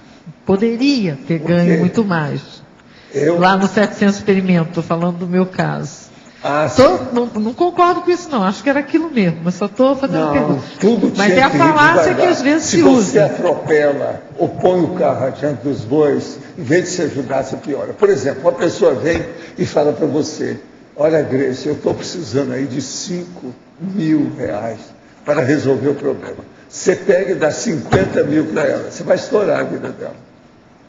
Os planos que ela vai ter, a situação toda, a mirabolância que vai aparecer com os 45 mil de diferença, vai ser uma loucura na vida dela. Então, tudo tem que ir calibrado, devagar e sempre, não tem saída. E a maior bobagem que tem, vamos falar franco, é a pessoa ser preocupada com a economia. E outra coisa, o Brasil é tão bobo que eles falam que o Brasil tem 190 milhões de economistas. Eu falei assim, não, tem gente mais boba, são jogador de futebol e futebólers, quer dizer, os fanáticos por futebol são maiores do que os economistas. Isso para ver se melhora o Brasil. Falar que é só economista, nós estamos perdidos. que eu acho uma bobagem imensa a pessoa que é só dedicada à economia. Isso é uma perda de tempo danada. Isso é uma das criações mais difíceis que o homem criou. Ajuda muito por um lado e piora muito por outro. Quantas guerras devido ao cifrão? O cifrão, teve um cara que me perguntou, Valdo, qual foi até hoje a maior arma que a humanidade criou? Eu falei assim, isso não há dúvida, é o cifrão. Pensem bem. Vê se tem outra. É a pior arma. As guerras são em função do cifrão. Tudo em matéria de cifrão. O cifrão aí significando dinheiro, capital, bens, posses, possessões, invasões, domínios, supremacia, tudo isso é o cifrão. Então não é fácil. Vocês estão entendendo? O negócio não é por aí. Agora, ó, uma coisa muito séria que tem. Nós todos caminhamos através da internet, fazendo energia, movimentando a energia, construindo os processos com energia, que a vida é assim. Mas isso é para começar. Agora, depois da internet, tem o FIEX, tem a desperticidade, tem o concretismo existencial, tem o processo da semiconsciente, tem o teleguiado, tem o evolucionário. Enquanto a pessoa está enrolada com a economia, ela não pega nenhuma dessas coisas corretamente, nem a TENEPS. Gente, nem a TENEPS, presta atenção.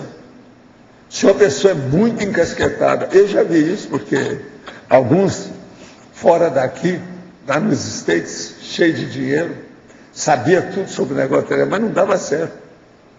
Eu atingi muito desse povo. A maioria são homens. Daqueles homens que tem o telefone, que é assim, chama da Europa, chama do Japão, chama da China, chama da África do Sul, tudo aí. Enquanto eu estava lá 2 horas com ele, eu fui atender todos esses telefonemas. Tipo, você está entendendo? Sair disso, dá uma bela banana por dinheiro, oferece para os outros, faz uma fundação, doa, dá um jeito, mas agora pensa bem, ficar com bilhões. É uma loucura isso. Agora, uma pessoa dessa, ela pode ajudar um país que está ruim aí, faz uma coisa, passa para eles. Mas isso, aí você vai trabalhar numa IC na área financeira também. Você vai continuar tendo Sim, mas ali você está produzindo o desenvolvimento de um serviço em alto nível, você está nivelando por cima. Uma pessoa que é um contador da IC é muito superior ao bilionário do Central Park. Presta atenção nisso. Nós temos que ver os valores reais das coisas do ponto de vista evolutivo, cosmoético, prioritário. Isso é muito sério. E outra coisa, contra fato e para fato, não adianta a gente brigar. O problema é esse. Então não é acabar exatamente com esse mecanismo, é acabar com esse mecanismo para si. Virar para o outro. Aí vai... negócio, a coisa mais séria de cara é você arranjar um teto que é o seu pé de meia visando a sua sobrevivência. Aí você tem que ver a sua idade cronológica, o que acontece com a sua saúde, como é que é a família, seu processo profissional, a sobrevivência sua. Como é que vai ser? Estabelecido aquilo, o resto é aventura assistencial. Você pode fazer o que entender com aquilo. É interassistencialidade. Posso mexer direto com o dinheiro. Pois é. Desde que seja dos outros. Agora, você pode fazer um império econômico-financeiro para ajudar os outros. Tudo isso é possível. Valdo, só organizar. Como que é o ambiente extrafísico de Wall Street? Wall Street você já ele é o seguinte, existe uma parte que lá é o seguinte, é como se fosse tudo assim, tipo encapsulado. Quando você vê uma pessoa boa, ela está encapsulada. A maioria é tudo esquisito. É um dos lugares que eu vi mais encapsulamento. É muito estranho isso. Você está entendendo? Muito estranho. Por que desse encapsulamento? Porque aquela pessoa boa que entrou ali, ela está tentando ajudar alguma coisa. Quase sempre ela é assistencial grande. Filtrado. Às vezes tem até judeu no meio dessa turma, boa, gente boa. Entende? Depende do que é. Mas o ambiente não vai. Agora, o processo todo é muitas condições de sutileza, muita coisa escondida.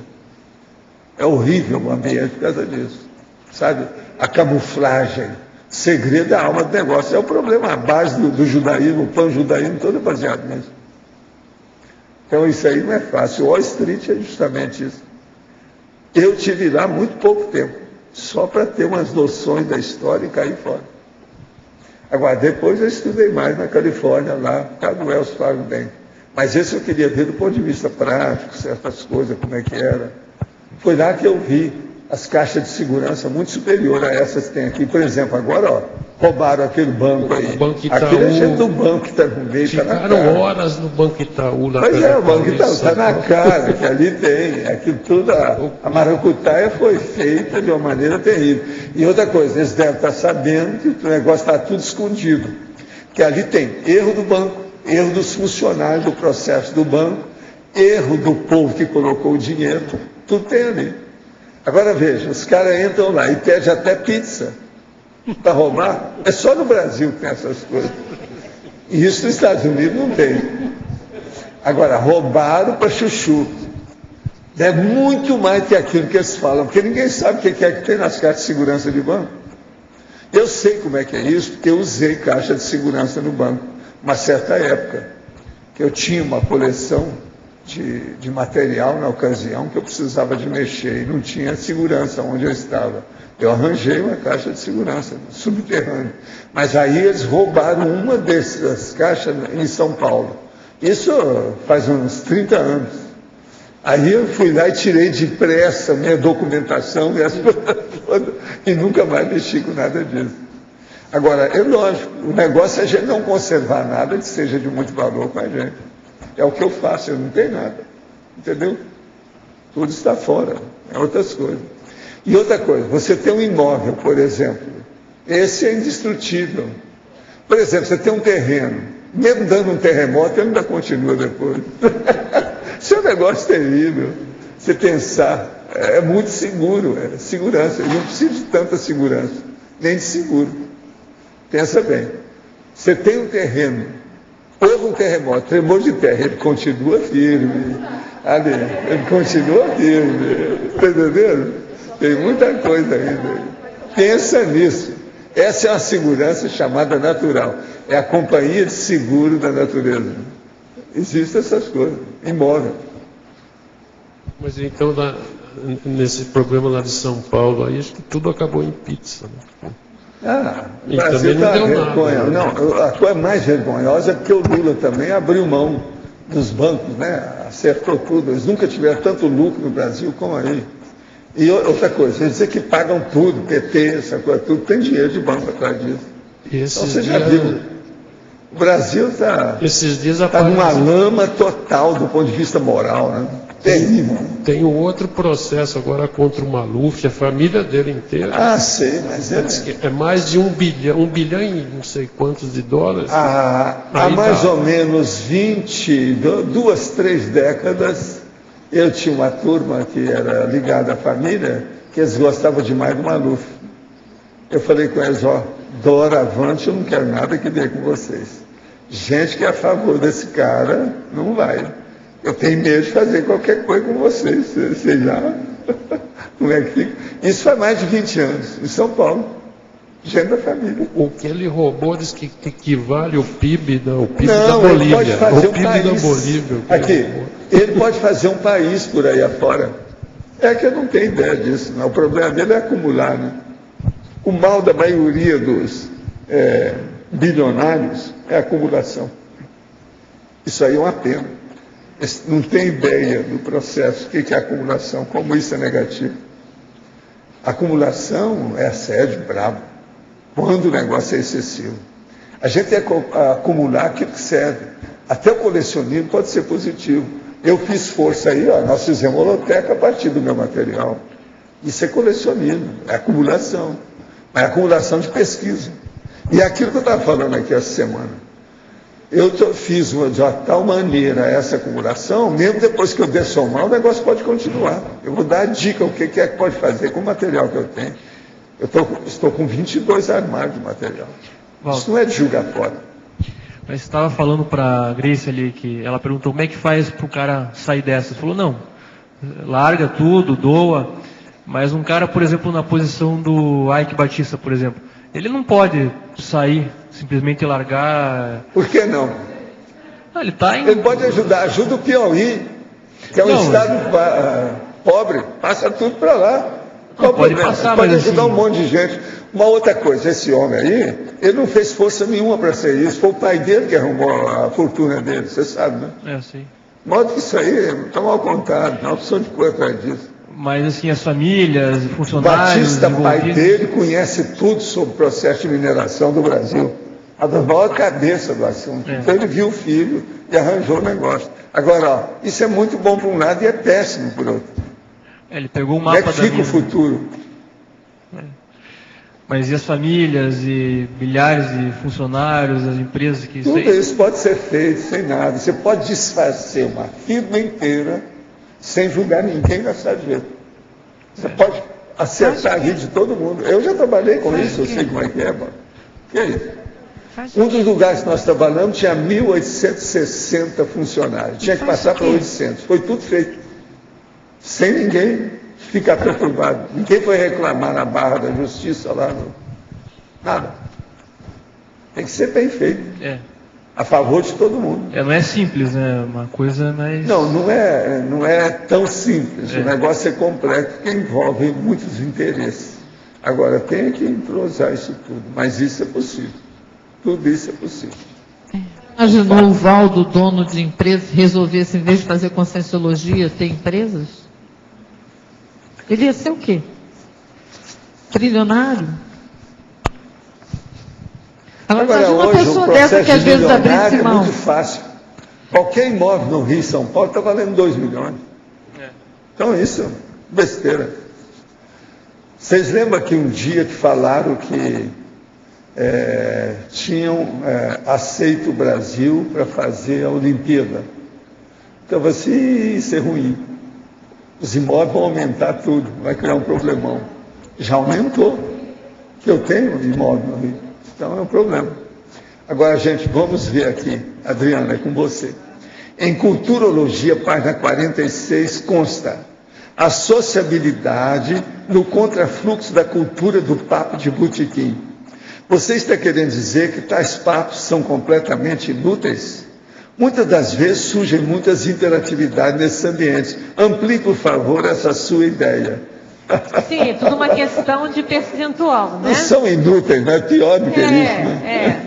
O que a gente está querendo dizer é que justamente a garimpagem é um tipo de sociabilidade, quer dizer, uma qualidade de relação social que ela está no contrafluxo dessa cultura do papo do botequim. Porque é famoso, a gente fala, quando fala papo de botequim, o que a gente fala? Psicologia de botequim, aquela psicologia superficial. Então, geralmente é um papo mais superficial, que na maioria dos casos vai falar de mulher, de futebol, de bebida. Beber cachaça. Entendeu? Bebendo ainda, assim, intoxicando. Então, a gente está querendo colocar que a garimpagem mesmo é o contrário disso. É um tipo de sociabilidade. Eu não sei se você ouviu o início da tertúlia, eu até citei um trecho do verbete Efeito Intermissivo do professor Felipe Mansur, que ele fala que justamente a gente está mudando uma cultura, inclusive dentro da juventude, para você começar a ter mais uma cultura mais prolífica. Você vai se reunir, mas para falar de temas, de debates intermissivos, debates mais avançados do que a cultura do botequim. Eu conheço bem essa cultura, eu passei muito tempo em Minas, né? Então lá isso é muito comum. Qual ou quais os traços que impedem ou dificultam a pessoa a desenvolver a garimpagem interlocutória? Qual ou quais os trafores relacionados ao desenvolvimento da garimpagem interlocutória? O desenvolvimento da garimpagem, eu acho que a questão primeiro é o interesse do outro, né? Porque a gente colocou aqui o contrário, que seria o que impede, mas eu vejo que a questão primeiro é a questão de não ter a ignorância ignorada, como a gente já falou aqui, né? É você realmente partir do princípio que o outro tem algo a te ensinar e das suas limitações cognitivas. Ninguém sabe tudo. Então todos nós sabemos aspectos da realidade. Então o outro ele tem conhecimentos que ele pode nos ajudar a aurir. Então entra até aqui na frase enfática, né? A garimpagem interlocutória expande o universo de consciências fontes, provedoras de subsídios às pesquisas, GESCONs e intervenções tarísticas, e firma a postura evolutiva do sempre aprendente. Então, eu vejo que a grande, vamos dizer, o grande trafor seria que abrange tudo, é justamente a sempre aprendência, né? É você, se você põe parte do princípio que você está sempre aprendendo e que você não sabe tudo, então você vai querer aprender sempre mais, em todos os ambientes, em todos os locais, em todas as oportunidades, inclusive nas conversações. Então, eu acho que isso aí resume tudo. O senhor poderia explicar como funciona a técnica de Sakurai? O que é isso? Olha, Sakurai, ele havia descoberto e trabalhou muito com o processo da natureza. Então, ele criou uma emulsão que a gente injetava nas pessoas, subcutâneo e outras coisas mais, e tirava tudo quanto é ruga, melhorava tudo e a pessoa remoçava. Agora, o que se fala? Era um verdadeiro milagre. Os americanos queriam aquilo de qualquer maneira. Ele não cedeu nunca. E lá pelas tantas, o homem faleceu. A partir do falecimento dele, eu não pude mais usar as coisas, porque eu não pude confiar no que era. Eu nunca fiquei sabendo qual a fórmula da emulsão dele. A emulsão vinha nos galões especiais, tudo era feito em matéria de autoclave. E era uma emulsão que parecia um leite. Mas um leite assim de planta, entende? Agora, era inodoro, nunca aconteceu nada, eu atendi um monte de gente, nunca tive problema de reclamação de nada, nunca deu after effects negativo em nada. Agora, eu comecei por mim. Eu tinha uma ruga enorme aqui, e tinha algumas na testa aqui. O Sakurai, então, injetou aqui para mim ver como é que era, e eu vendo tudo no espelho como é que era. Aí ele fez e mostrou isso na hora. Depois falou assim, agora é você. Tira a ruga. A maior foi eu que tirei. E estava aqui porque eu já tinha naquela ocasião 34 anos. Já fazia uns 5 ou 6 anos que a minha ruga da tensão era enorme. Devido ao meu processo de óculos e leitura constante. Agora, aquilo que havia nunca mais voltou. Agora, gente, isso fazem só mais de 40 anos. Vocês vejam bem aí como é que eu estou. É uma loucura isso. Agora, o povo ficava tudo doido, né? Eu tive que fechar o consultório 3 anos depois, que eu não aguentava mais tanta mulher atrás de mim no mundo inteiro. Agora, eu parei também devido ao processo dele ter falecido. Eu não podia ter mais confiança naquilo. Entende? Saber quem é que está fazendo, como é que era, porque eu não sabia o quê. E outra coisa, você não pode estar injetando qualquer coisa no corpo dos outros, como é que é isso? Aquilo lá eu sei, porque eu examinei com ele. Primeiro eu fiz lá na clínica, ele até queria que eu ficasse no Japão. Em primeiro lugar, ele não queria que eu voltasse para o Brasil. Ele queria que eu virasse japonês, sabe? Ficasse lá em Tóquio, hein? Ele não deixou ninguém no lugar dele. Eu desconfio, uma das coisas que eu sempre achei é que lá no meio tem legumes e frutas. Uma delas, que eu tenho quase certeza, e eu já fiz uma experiência com o negócio, é o kiwi. É tanto que aquela parte branca do kiwi lá, por exemplo, eu tinha um negócio que eu fiz experiência comigo. Comecei a comer kiwi intensamente durante uns dias. Em 5 dias acabou o negócio na minha pele. Então, isso deve fazer um amalgamação, alguma coisa que tem do ponto de vista biológico, que é isso que a gente notava na reação do povo. Então, o kiwi, a meu ver, devia estar no meio disso. É a única desconfiança que eu tenho, assim, palpável, lógica, que eu nunca fiquei sabendo a emoção. Tá, mas por que ele não deixou ninguém no lugar dele? Porque os americanos, você sabe, era do Japão. O que eu estou falando há uns anos depois da rendição do Japão. Ele não confiava em americano de modo algum. Agora, o melhor da história, quem me levou lá foi a secretária do MacArthur, que ajudou a recuperação do Japão. O Sakurai sabia de tudo isso por um lado e por outro, mas ele não confiava. Agora, era um cientista internacional. Todo mundo reconhecia. O homem tinha a maior clínica no Japão, era dele, Sakurai Clinic. Mas não tinha nenhum japonês que trabalhasse lá com ele, que ele pudesse passar isso? Tinha uma enfermeira que ele confiava muito, que era uma senhora de muita idade. Era a única que ele confiava. Essa que trabalhava também comigo, como eu assisti o povo lá. Porque eu também trabalhei lá na clínica, né, durante muito tempo. Agora, o que se passa?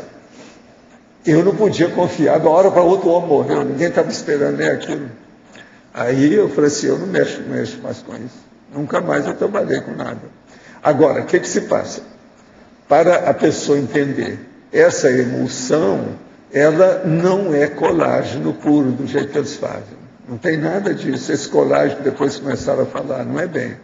O problema é um processo biológico. Para fazer pesquisa, teve gente até que queria. Valdo, mas vamos fazer pesquisa para a gente saber o que é que ele usava. Mas eu não sei, teria que ver com a série de condições. Agora, por exemplo, o kiwi, se vocês forem analisar, ele realmente ajuda alguma coisa de pele. Isso eu já descobri já há algum tempo. Agora, o kiwi é de lá, né? É daquela área, é processo de lá. O que mais que eu devo usar? Eu não sei. Você está entendendo como Professor, o kiwi, a Tânia aqui em cima, é colocando, quer dizer, um emplastro, é comer, é colocando. Não, para você melhorar a pele, é comer o kiwi. Agora, o ideal é esse que eles têm aqui, que é a hóstia do kiwi. A hóstia que eu falo, que dá umas placas assim, ó, que eles cortam e não tem açúcar, não tem nada. Ele fica seco. Só frutose. Come aquilo durante um mês. Mas compra aí tem 1 quilo daquilo e come durante um mês. Que sua pele ajuda. Professor, ali na forma seca tem açúcar, frutose. Esse açúcar não tem... açúcar? Aonde que tem açúcar? No kiwi, em qualquer fruta. Não, mas isso frutose. É relativo. Eu estou falando é açúcar natural, ou artificial. Sacarose, você colocar em cima. Essa é outra Essa que açúcar. você vai comer é só fatia dele seco. Pois é, mas o kiwi você tem... Você nunca comeu isso, né? Eu adoro. É uma delícia. Mas tem caroço. Carocinho. Não, é come kiwi, tudo. Divertido. Pode comer, só não eu come sei, a casca porque ela sabe, cabeluda. Mas para colocar na pele, isso que o senhor falou, é o emplastro. Não tem nada de colocar na pele, é comer. Ah, é comer? É o metabolismo, é comida dele. Coma o kiwi que certas coisas da pele melhoram. Isso eu tenho certeza. Eu já como. Eu já como.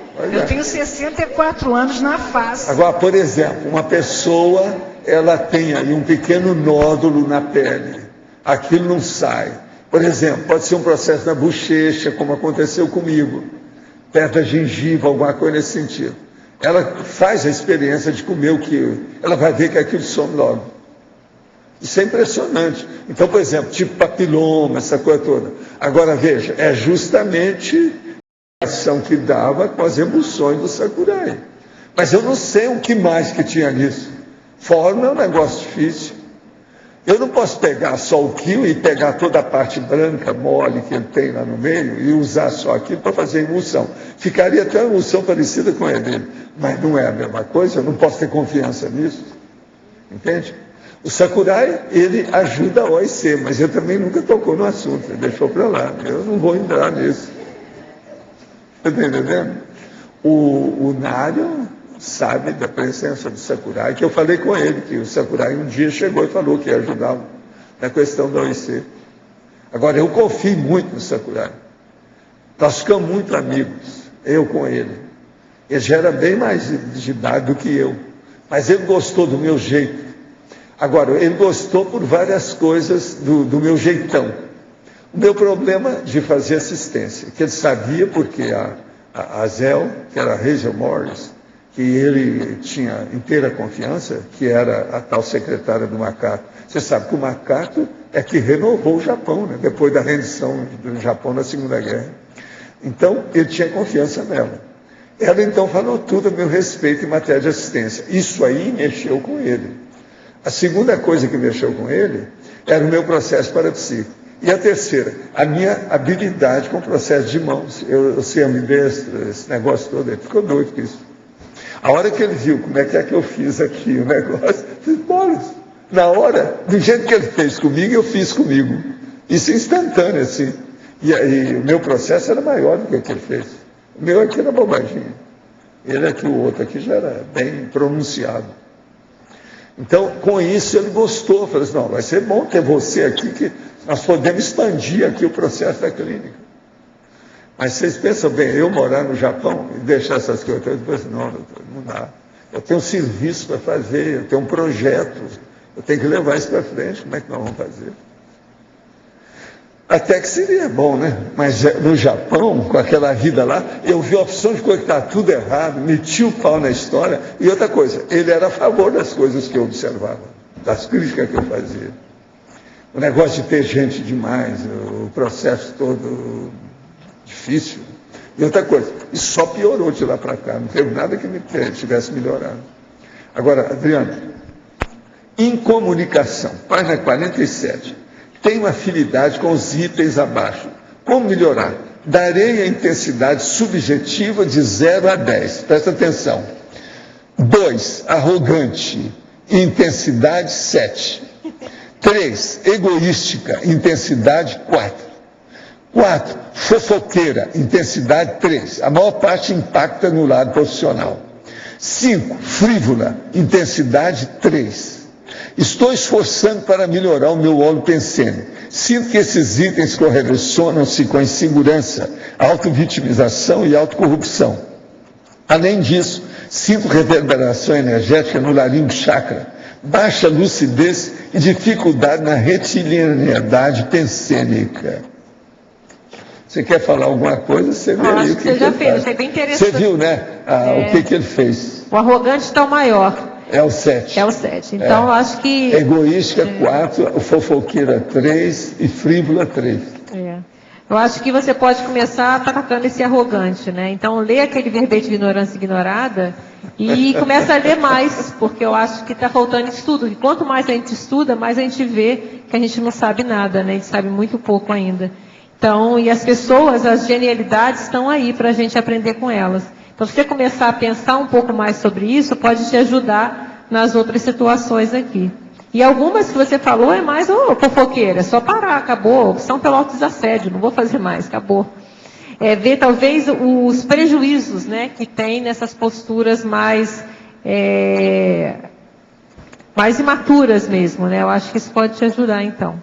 Porque algumas é só decisão mesmo, ó. Toma a decisão e vai em frente. Agora, ó, página 47, item 2, intercomunicação, o item 02, arrogante. É o mesmo aí. Como devemos nos portar diante daquela pessoa que é muito arrogante, que acha que sabe tudo e gosta de esnobar os outros? Devemos simplesmente afastar-nos dessa pessoa ou deveríamos procurar assisti-la? Caso positivo, como assisti-la? Olha, a gente deve sempre tentar assistir, mas também tem que respeitar o limite da pessoa. Porque muitas vezes tem que ver, cada caso é um caso, né? Existem pessoas que são extremamente arrogantes, na verdade, elas é uma insegurança, até outra colega falou antes, né? O colega, não sei.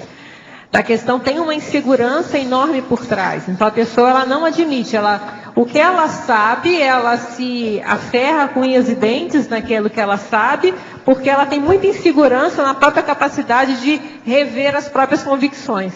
Então, para ajudar, eu acho que você pode indicar algumas leituras, conversar, mas não dá para você quebrar uma pessoa dessa, porque pode ser que é difícil, é super evolutivo mesmo. Então, acho que a gente só deve abandonar uma pessoa quando não tem jeito. Às vezes a gente vê que não tem jeito, ou às vezes a gente não é a pessoa mais indicada. Vamos supor que essa pessoa arrogante seja uma pessoa que tem algum nível de ascensão sobre você, no sentido de ser um pai, uma mãe, alguma coisa. Às vezes a pessoa é muito mais difícil, por exemplo, se for uma pessoa muito machista, um homem, por exemplo, extremamente arrogante. Se você é o filho, vai ser muito difícil você conseguir abordar. Mas às vezes você vai conseguir abordar de uma outra forma, através de uma outra pessoa que possa falar mais de igual para igual, entre a questão da interlocução mais horizontal, né? E possa ajudar essa pessoa. Eu acho que se você tiver realmente a intenção de ajudar, você vai ter inspiração, os amparadores vão te ajudar e você vai achar o caminho. Adriana. Sim, Tânia. Na página 45, na principiologia, ali no meio da segunda linha, o princípio da cobaiagem consciencial recíproca. Sim. Pode continuar até com isso que você estava falando, da arrogância. Como é que a gente faz essa cobaia, quer dizer, cobaiagem é ser cobaia. Isso. E também o outro, quer dizer, as duas A gente parte do princípio, até esse princípio está dizendo que é sempre multa. Já parte do princípio que nunca é de um lado só. Em tese, mas como na prática? Por exemplo, nesse caso da arrogante, esse último caso que você estava debatendo. Olha, a pessoa arrogante, ela justamente vai ser meio difícil. Às vezes ela vai aprender pelo exemplo. Vamos supor que uma pessoa acha que sabe tudo. Então, às vezes, pelo exemplo, ela vai ver, em primeiro lugar, tem, como eu já falei antes, tem pouco estudo. Porque uma pessoa que estuda muito sabe que não sabe. Porque ela vai ver que é humanamente impossível você saber tudo. Até a quantidade de conhecimento que existe, a quantidade de especializações que existem, sempre vai ter um especialista naquele tema. Não tem jeito. Você não vai conseguir abarcar todo o nível de conhecimento em profundidade. Então, a pessoa que já sabe tudo, ela já está com um pensamento, uma convicção equivocada. Então, a questão da cobaiagem em multa, eu acho que você pode fazer pelo exemplo, né? Ela, em primeiro lugar, ela é uma cobaia. Então, como é que eu faço? Que eu falei até no verbete ignorância ignorada, né? Você vai ver, bem, então eu estou vendo aquele exemplo daquela pessoa ali totalmente fechada, já sabe tudo. Aí você passa para você. Em que eu tenho isso ainda? Eu ainda tenho isso em algum percentual? Aquela pessoa é gritante. Mas eu ainda tenho, seja pequenininho, um pouquinho, mas eu ainda tenho algum nível, no caso de ignorância ignorada, de arrogância do saber. Então, aí eu acho que esclarece a questão da cobaiagem. Eu não posso garantir que a outra pessoa tenha alguma reflexão, mas ela sendo cobaia para mim, eu posso aproveitar a experiência dela e trazer para a minha experiência e ver, eu já superei isso tudo? Aí já superei, não, isso eu não tenho. Aí vem a outra pergunta, há quanto tempo, né? Há quantas vidas atrás? Então, eu acho que aí você é um grande laboratório para a gente aprender também com as imaturidades alheias. É aí a questão da cobaiagem, que eu acho que é importante, que é a Cognópolis hoje, né? A gente aprende com as trafores e com os trafares dos colegas. E não precisa nem falar, nem entrar em contato com diplomacia e paradiplomacia, não. Não. A ideia é o exemplo. Pois é, aí o exemplo, tá, quanto eu tenho disso? Aí você traz para você, quanto eu tenho disso? Como eu posso modificar? Mas... E sem dar informação, não precisa. Não, mas falar. eu estou querendo dizer assim, não, olha só, isso é para mim. Agora a pessoa, eu tinha falado antes, né? Você tem que ver o nível de abertura que a pessoa tem para você falar com ela. E aí também, se você é a pessoa certa, foi o que eu falei antes, para falar com ela.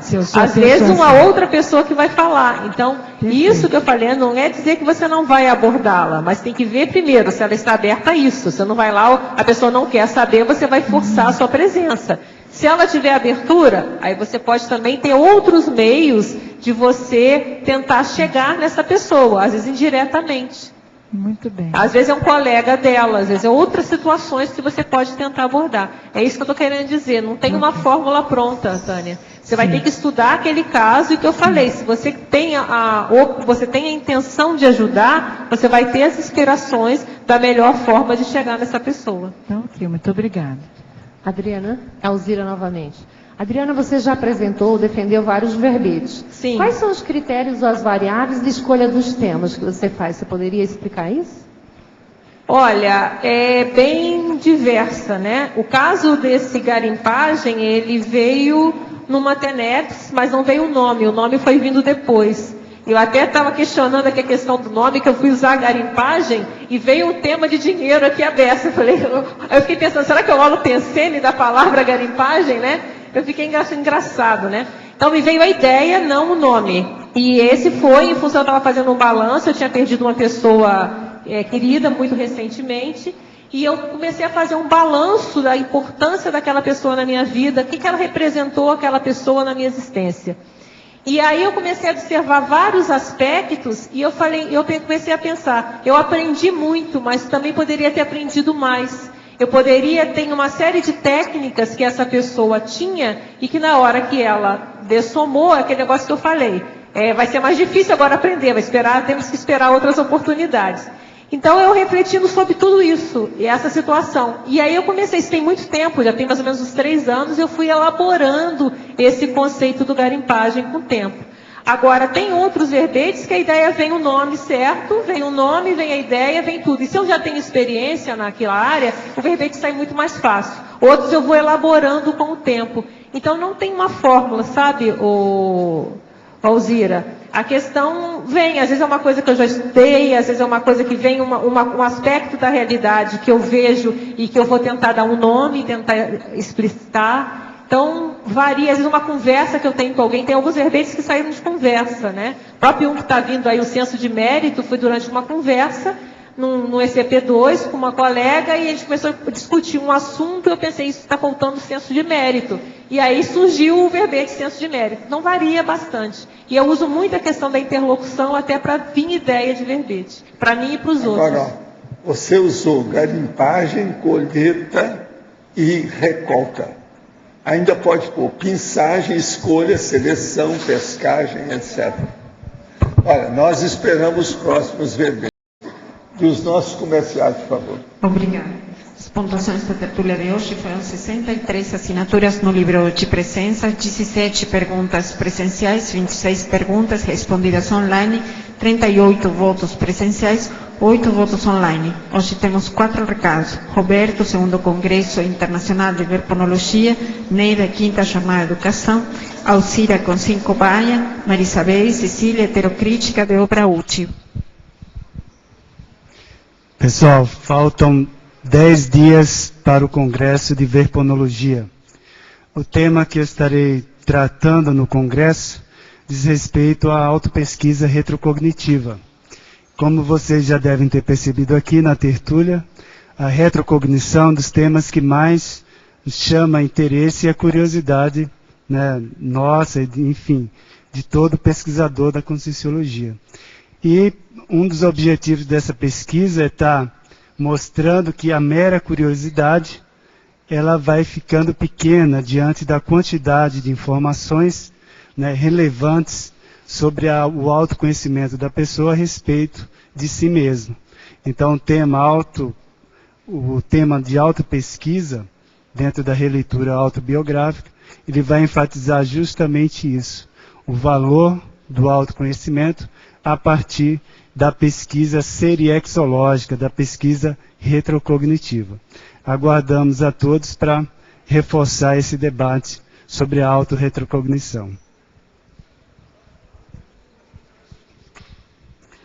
Boa tarde a todos. Estamos aqui para convidá-los para a 5ª Jornada de Educação Conscienciológica, que inicia daqui a 3 dias. Então, será no período de 7 a 9 de outubro.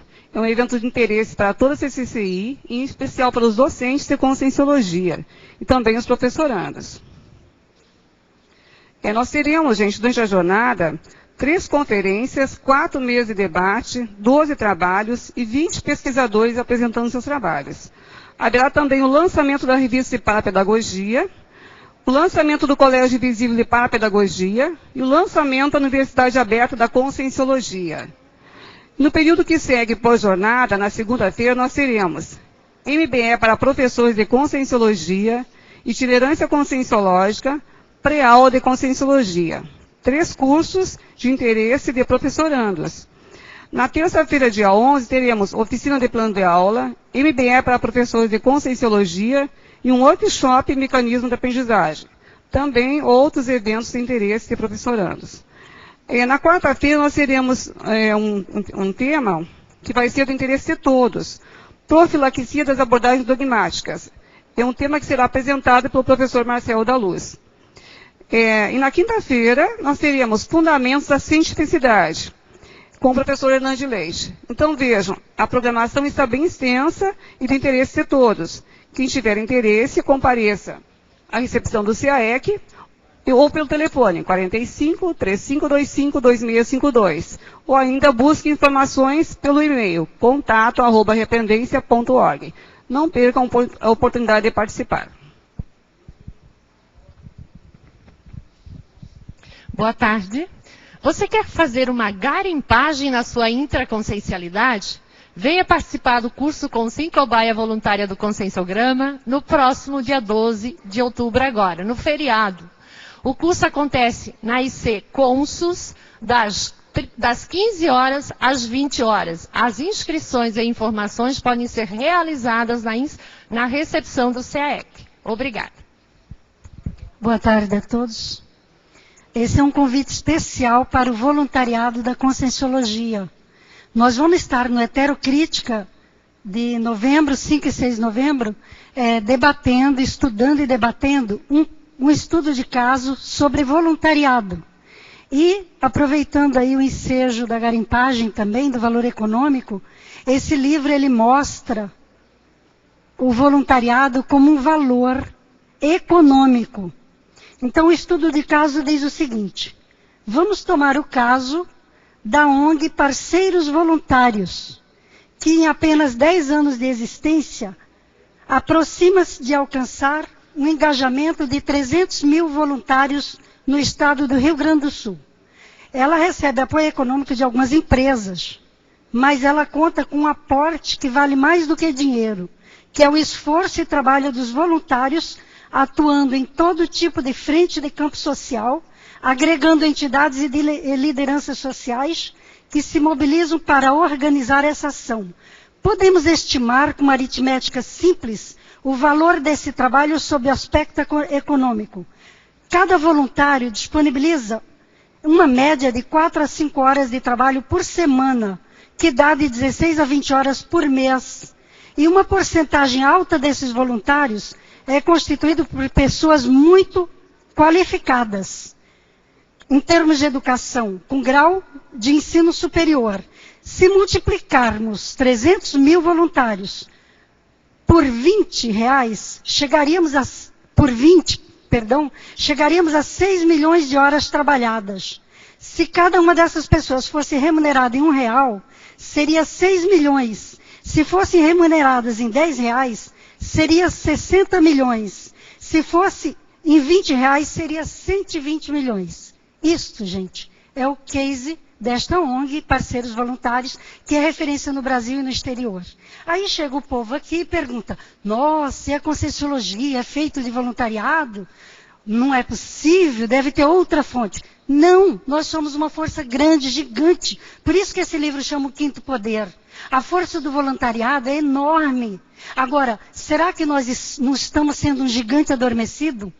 Quanto realmente nós estamos investindo, já que nós somos esse capital intelectual, essa força, esse gigantismo, será que nós estamos sendo coerentes com a nossa intermissibilidade, com a nossa paraprocedência, com os nossos aportes plurexistenciais e holobiográficos? Essa é a reflexão que nós precisamos fazer. E convidamos a todos para estudar, debater e, se possível, participar ao vivo com a presidente desta ONG, que é Maria Helena Juan Peter, esposa do Gerdau, que vai estar aqui conosco debatendo essa realidade que elas conseguiram implantar no Brasil. Então... Bom, e além da questão do trabalho voluntário, que é super relevante no atual momento que nós estamos vivendo, como a Isabel já colocou, nós precisamos refletir mais sobre isso. O Imersão Heterocrítica de Obra Útil é um curso que está na sua 13ª edição, ou seja, é um curso que já está muito consolidado e quem participar vai poder aprender muito também sobre estudo, leitura, a questão mental somática, ainda sobre o tema voluntariado, que com certeza é prioritário para todos que estão, pelo menos, interessados aqui nessas ideias. Então, gente, 5 e 6 de novembro, o curso ocorrerá no Discernimento, e quem tiver interesse pode fazer inscrição ou pegar maiores informações diretamente na recepção do CAEC. Tem o e-mail, que é caec@caec.org, e o telefone 45-3525-2652, ou 3525-1181. Aguardamos, então, todos os interessados, os contatos de todos para participar desse grande curso. Obrigada.